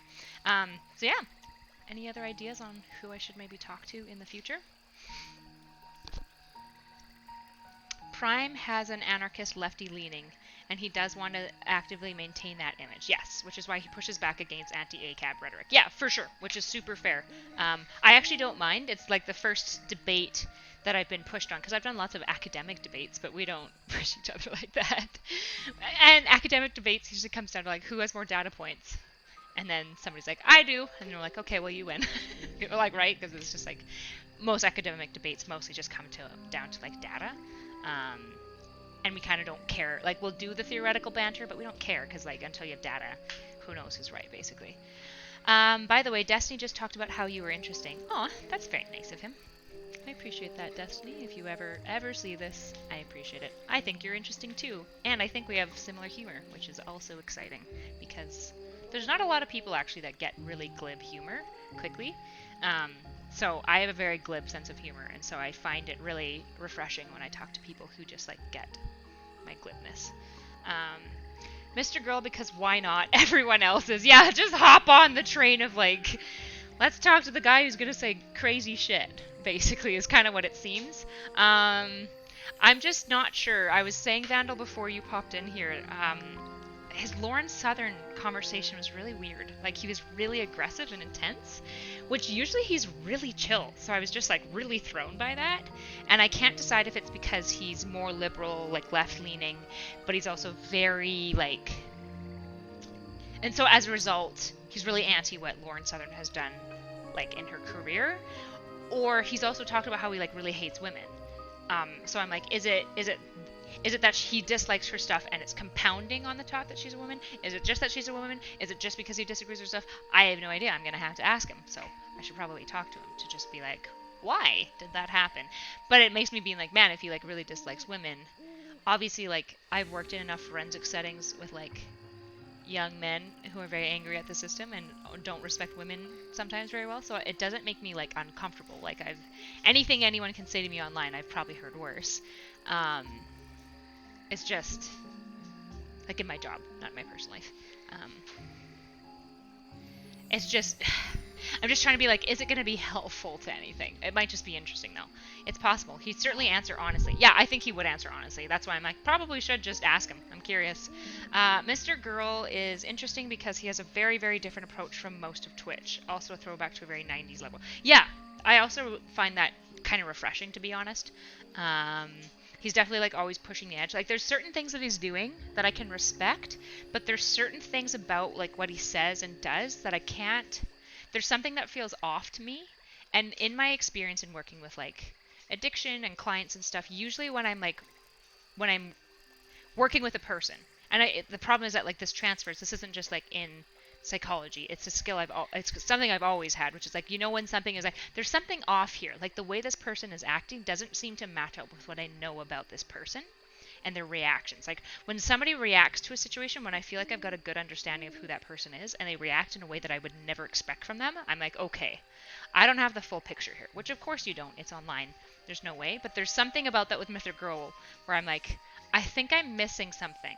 Because sometimes the way he reacted with Lauren Southern really threw me off. Like I was really not expecting that, because yes, he says that he hates women, but it's like he also says a lot of like crazy shit, and he doesn't seem to like behaviorally act on it, because he talks about how you can have a feeling but not act on it. So yeah, he could definitely be a really interesting one to talk to. Yeah. Thanks for the follows, guys. If I stream 4 more times, I'll be affiliate, so very exciting. You guys have been, yeah, I've just been blessed. What's my goal for streaming? I don't know. I started on TikTok, and the only reason I even started on TikTok is because of this job here. We were trying to, my video editing company, just lots of shit happened. So we got delayed in production by like 6 months. So we were planning to have these videos out like literally like 6 to 7 months ago now. And then, yeah, I know. And then, I'm trying to figure out like what I can and don't want to say, because I don't want to like throw people under the bus, and I also like recognize that like I'm going to have a very biased experience with it, right? And they probably are fed up with me as well. Basically, it caused us to have to like reorganize our entire plan, because this whole program is a government grant to make these videos and release them, and then it got delayed for half of the grant. And so we're like, well, we can't just do fucking nothing. And I already had the video scripts done and all the research done, so I was like, well, I'm getting paid a salary, so I need to do other shit, which is where I started doing some public speaking. Your immediate goal should be a better mic. It is. If you go to my Linktree, I have a GoFundMe, because my work, something happened weird with my work where I wasn't paid for about 6 weeks straight during a move. So we expected a like decent income and got none of it. So I can't afford a mic at all right now. But I have it on the wish list. You guys don't have to donate at all. Like literally no pressure. It's just if you'd like to. Once I basically get paid, which should be this week sometime, I'll I think I've already had about $100 donated to me. So anything, it's only $160 for the Yeti. True. Yeah, it's rough. Just a software compressor would work. Destiny has a $100,000 tier mic, but doesn't have a compressor and it still blows out my ears. Oh, okay. Yeah, so I'm gonna get the Yeti, and then I do think I need to just like research some more software stuff. So that's definitely a goal. I do have Linktree. I think I have it up on my Twitch. But you can find me on most social media sites, but literally no pressure. I'm going to buy it once I get paid. So you don't have to. I was just like, if people want it sooner, you can donate. If you don't care, literally there's no expectation at all. So yeah, I basically stumbled into doing social media to fill the gap in my job. And then was doing TikToks for them, but I didn't really like the content that I had to make because they were really intense on like really wanting it to be professional and a certain like quality of filming and like only certain types of jokes and stuff like that, which is super fair. Like the company gets what the company wants. But then on my own private self, I would get like mad at certain things that I saw and would give like hotter takes. And I just like posted one once because I was just mad, basically, and it did really well. I like took off. Started getting a bunch of followers on TikTok, so I just kept kind of going with it. And then because I'm Canadian, TikTok won't monetize for me at all because TikTok's just like, it's a really dumb system. I really am frustrated with TikTok because they have all these software set up. They just like won't let Canadians access it. There's tons of things on TikTok I just can't access for no reason because I'm Canadian, basically. It's really annoying. Sorry for my juicer DGL. I hope that that's not... I think that is. Do I have a mod? I'm not sure. I don't know lingo very well. But yeah, so basically because of my job, I ended up doing social media. I blew up privately, got frustrated with TikTok. A lot of my followers are like, you should get on Twitch. You should get on YouTube so you can do like longer form, because I do a lot of like nuanced takes on TikTok. On TikTok, I talk a lot about like dating and feminism and like male-female relations and stuff like that, gaps that I see in relationships, and psychology, obviously. And they're like, you should get on Twitch and talk about stuff. And I was like, okay. And so now I'm here. You should give it a bit of thought for your overall goals and niche. I think you could do really well on Twitch and make an impact. Thank you. I have actually been thinking about it a lot. I think my overall goal at this point is I don't want to set... So I don't want to set like the bar too high, probably in part because I always like undersell myself, but also because I think if you go into the mentality of Twitch of being like, I want follows, I want to make money, that's fine. That's totally valid, but it flies in the face of like fundamentally what my heart is. And my heart in all of my degree and all my training is to like help people do better and live better. And I actually genuinely think that like there's a vast misrepresentation and underrepresentation of like effective psychological advice and education for men that's like applicable to them, because I think we've somewhat feminized our research. And I think that there's a lot of people online from COVID and just beforehand that have a lot of mental health issues that don't have somebody just like real to talk to. And finally, there's kind of an iron curtain in psychology that I find even professionals that I've watched like on YouTube and TikTok, they won't get into because they don't want their own peers and coworkers to get like mad at them, basically, which is valid. I just think people should know because I actually think it would inform like which counselors they go to and how they view the field overall. And I just like think that you should just be honest, right? Obviously some of these things are going to be my opinions, but I just want to create a space of like in-depth analysis of psychology and then actually exploring like how do we actually improve people's lives? How do you do that? What are important topics that actually need to be talked about in a really reasonable way, and can I like be that voice of reason? One of the many, but like I think there's just more space for like nuance and like less like aggressive leaning in one direction kind of talking heads. I kind of want to like offer more of that nuance. Actually, like Destiny is like one of the main reasons I was open to Twitch at all, is like seeing his content. I was like, okay, there actually is a really good space for really intelligent, reasonable conversations that don't just pander to like one opinion or another, but actually like just try to explore a topic.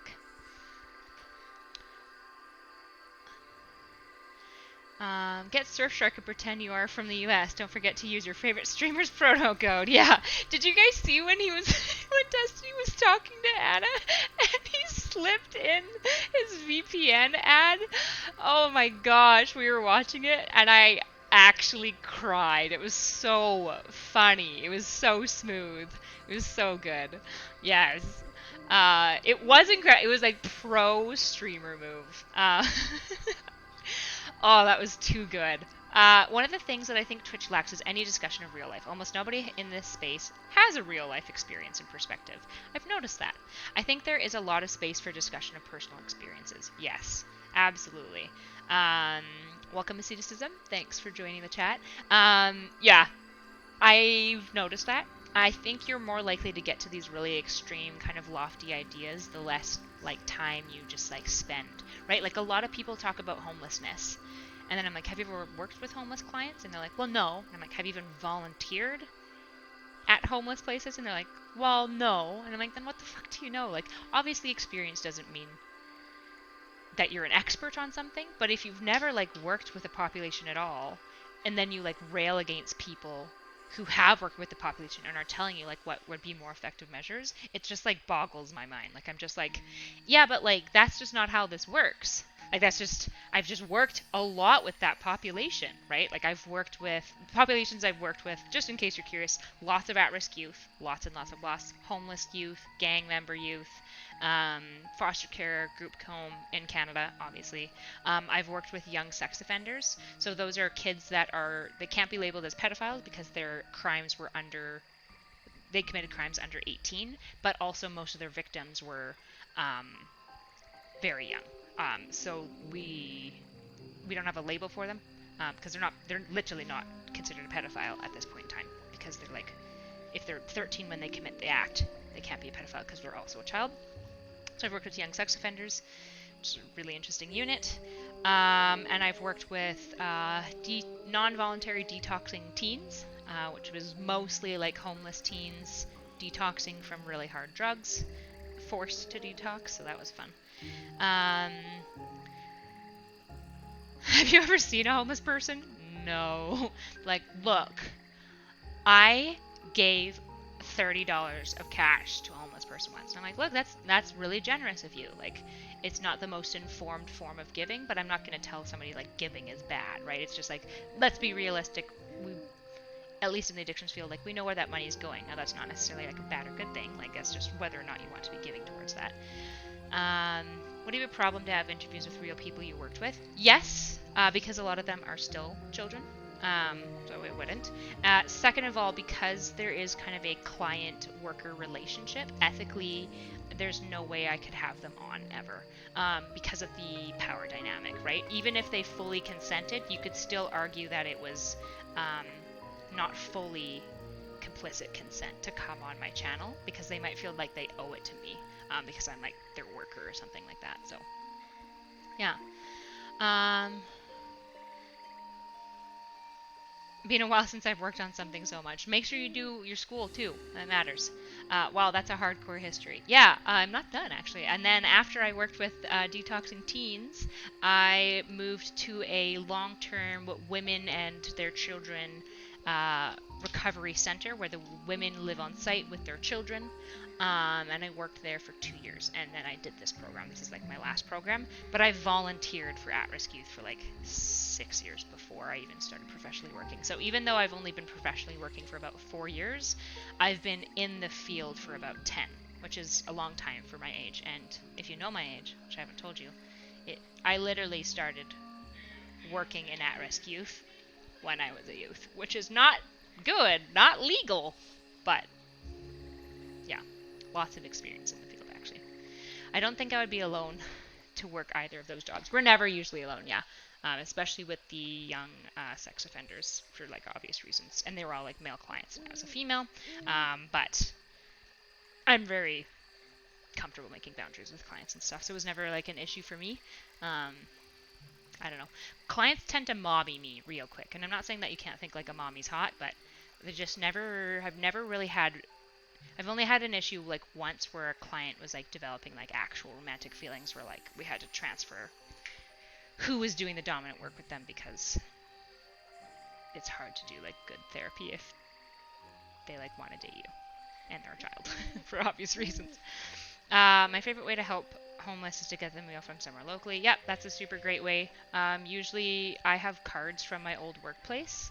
Um, yeah, so I'll show you the back of it just so you don't get all the details. So I'll usually give them this card, and it's got basically addictions counselor on the front. And it's got the number of the rehab center, so I'll sometimes give them like food with the card attached, stuff like that. But you don't have to do that, obviously.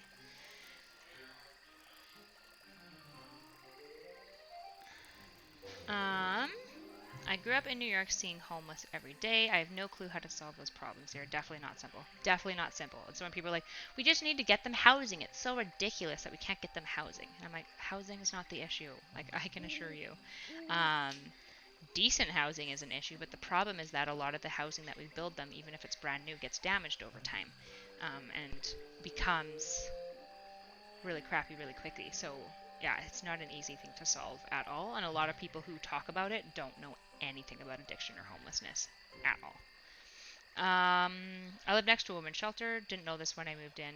Yeah, ours wasn't a shelter. Ours was a rehab center. So we were like, it was a really intense. Like most women who come there they basically have to choose between our center or jail. We actually have a really high success rate though, and they stay for up to 2 years because we give them group therapy, individual therapy, life skills training. We bring their kids in. It's a really intensive program, and like they're not even allowed to smoke. So we don't have too many issues in the community. Like our clients weren't like bringing like property damage and stuff into the community, but if it's more of like a emergency shelter and stuff like that, yeah, I imagine like things like petty theft and stuff is more of an issue. Yeah. Good. Yeah, message people. Give me little shout outs. If you want to see me talk to anyone, I'd love to. I like talking to people. I find them interesting. I just try to do my research, so make sure you send them and give me a couple weeks before I talk to them. And then I've got a very wonderful volunteer video editor right now who will also post several streams, especially the streams where I'm like talking with people, onto YouTube, so you can watch them later even if you miss them, so feel free to check it out. You said you did relationship advice before. Not so much advice, because I think like advice it's a bad medium to give anyone advice online from just like text questions. What I do is I try to like talk about it, and usually I actually do it like with my partner. Because I think like if you're a man, there's nothing worse than women trying to give men. Okay, so let me clarify this for like my LGBTQ friends especially. There's nothing worse than a cis straight woman telling a cis straight man how to pursue cis straight women. Because they've never done it ever, so they're like actually the least informed, which is like weird. And I feel like there's lots of dating coaches that like talk with men like, this is how you get women, and I'm like, that wouldn't actually work on me though. Like it wouldn't. So I actually find it's better to get advice from like men who have been successful in getting like the relationships that you want. And so that's why I bring on my partner, is because it's like, okay, well, if you look at me and you're like, that's a female that I could potentially want a relationship, right? She seems nice, smart, whatever. You might decide that you like certain traits, right? It's probably better to get advice from somebody who's in a long-term relationship with them and did all the legwork than from just me, right? I'm not going to be able to tell you how to pursue me. Yeah, it's not good, right? Whereas somebody who's like had to pursue women a fair bit is going to probably give better advice. And he's pretty charismatic, so he's extra good at it. I'm more interested, so for myself, I like to talk more with like, I try to talk with women about areas we need to grow in relationship. I have a lot of fans on TikTok and a lot of opposite fans on TikTok as well. Thank you. Yeah, I really try to talk to women a lot about like, I'm really passionate about assertiveness training for women. I think it's like the most important thing to keep women safe right now. Like the most important thing. I really like talking about assertiveness training, and I try to talk to women about being like, hey, these are things that we might need. Here's a good way to advocate it for it. And then also being like, hey, these are things that we still suck at doing for men. And if you actually want like an egalitarian relationship with a man, you can't have like traditional values that only benefit you and also modern values that only benefit you as a woman. Like that doesn't really work, and vice versa, right? That's what I got my partner to say to men, because I don't think like it's just women that are doing bad or just men. It's both, obviously, because we're just in this weird transition phase where like most relationships between cis het people was traditional, and now we're transitioning to this new thing, and we have new expectations, and we're much more egalitarian in our relationships. But that doesn't actually mean that like our preferences for what we look for in a partner actually have transitioned. We kind of seem to be in this modge podge of like, we say, like women will often say they want like a highly vulnerable man, and then when a man gets really vulnerable with them, they'll like weaponize it, or they get like uncomfortable and less attracted to their partner, right? So it's like, okay, well, women, we need to talk about that. Like either just say you're not actually wanting like highly emotionally vulnerable man, which is fine. You can actually have that preference. There are men like that, right? That's fine. Just say that. But it's hard to own because you sound like a dickhead, right? Or you need to work on yourself to make space for your husband, your husband or your partner, to have emotional vulnerability. Obviously, I'm not going to be giving like LGBTQ people advice on relationships for LGBTQ because they have very unique needs and experiences. But if LGBT people want to like talk with me about dating and stuff like that, I actually have a really big heart for like that community. My older brother is LGBTQ. I've got a couple of friends in that community as well. So it's something I'm really interested in. It's just like obviously a cis het woman isn't going to be able to give great dating advice to like a lesbian or like a trans woman, right? Because your experience is just going to be different than mine. This happens all the time. Yeah, I've learned not to show emotional vulnerability because it hurts my relationships. Better to be guarded, which sucks. Yeah, and I would like to think that doesn't have to be the case, right? Like me and my partner, I've had to do a lot of work. I was definitely never the type of woman who, like, if a male opened up to me, I'd be like, ugh. In part because I actually really like doing mental health work with men. Can confirm LGBTQ plus stuff is different. Absolutely, right? And so it's like, who the fuck wants to hear, like, listen to this, like, white cis het chick talk about, like, dating advice? I think, like, when it comes to dating, because there isn't any research about this shit, people should probably just stay in their lane. Like, it's the only time where I'm gonna actually say something like, stay in your lane. Because I think it's, when there's no research on it, probably the people who are going to be the most informed are the people living it, right? And have kind of figured it out for themselves. So, yeah, right? This is my dog, by the way. I don't know if you guys want to see her, but I think she's super cute. Only you know how to be a dog. I don't know how to be a dog nearly as well as you. You want my supper. Mate?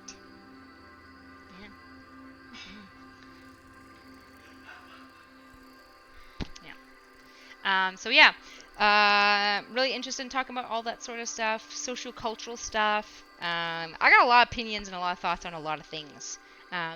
Prime K's thing was actually really intimidating for me because I'm not, like, huge on, like, political stuff. Like, it definitely stretches me because it's not something I'm, like, nearly as versed in. So I did a lot of prep for his debate, but that was definitely, like, I was very nervous because that's, like, definitely not my area of specialization, I guess I should say. Or, like, comfort. Beep, beep, beep, beep. Give me a paw. Thank you. Give me another paw. Thank you. Okay, you can have a carrot. You can have a carrot. Yeah. Any other questions about stuff? I'll probably, I've got a lot of hang out with my friends pretty soon here, so I'm probably gonna skip off to that. But it's been super great to have you guys join me to work. It would interest me to do a Discord server debate stream, perhaps. I think so too. I definitely think I really respect Prime for what he does, and I think it's something I need to, like, think about. If I, like, respect it, is it worth modeling it, basically. I think you should lean into one-on-one combos more than panels. I agree overall because I want to get into depth, but I actually really like debating. It's just really fun. And I think I'm well set up for it because I really don't get personally offended by things that people say to me online. Like I said, I've worked with, like, rough crowds. There's nothing you could, like, I've just, like, here's a good piece of advice that I got from actually a horse trainer, a ranch, like a guy, like this Western ranch trainer, who said, look at the people who you respect the most, the people you really respect, and you respect what they think about things, and they know you. Those are the only people whose opinions about you should matter, right? So that's why if the person you respect is like, hey, you're kind of being an asshole, you should listen to that, right? But if a random person on the internet's like, you're a terrible person, it's like, they don't know you, so whatever. So yeah, I definitely think one-on-one combos, especially around mental health. I think debating mental health right now, at least the debates I've seen, are often really destructive. There's never good conclusions that they come to, but I think one thing that could potentially be a good addition is talking to people one-on-one about certain things and like educating and informing people and just like exploring topics more. But in debate panels, really showing that certain people's ideologies about certain topics are very fucking wrong. To break down misinformation, I think like that's a really important thing to do. So, yeah.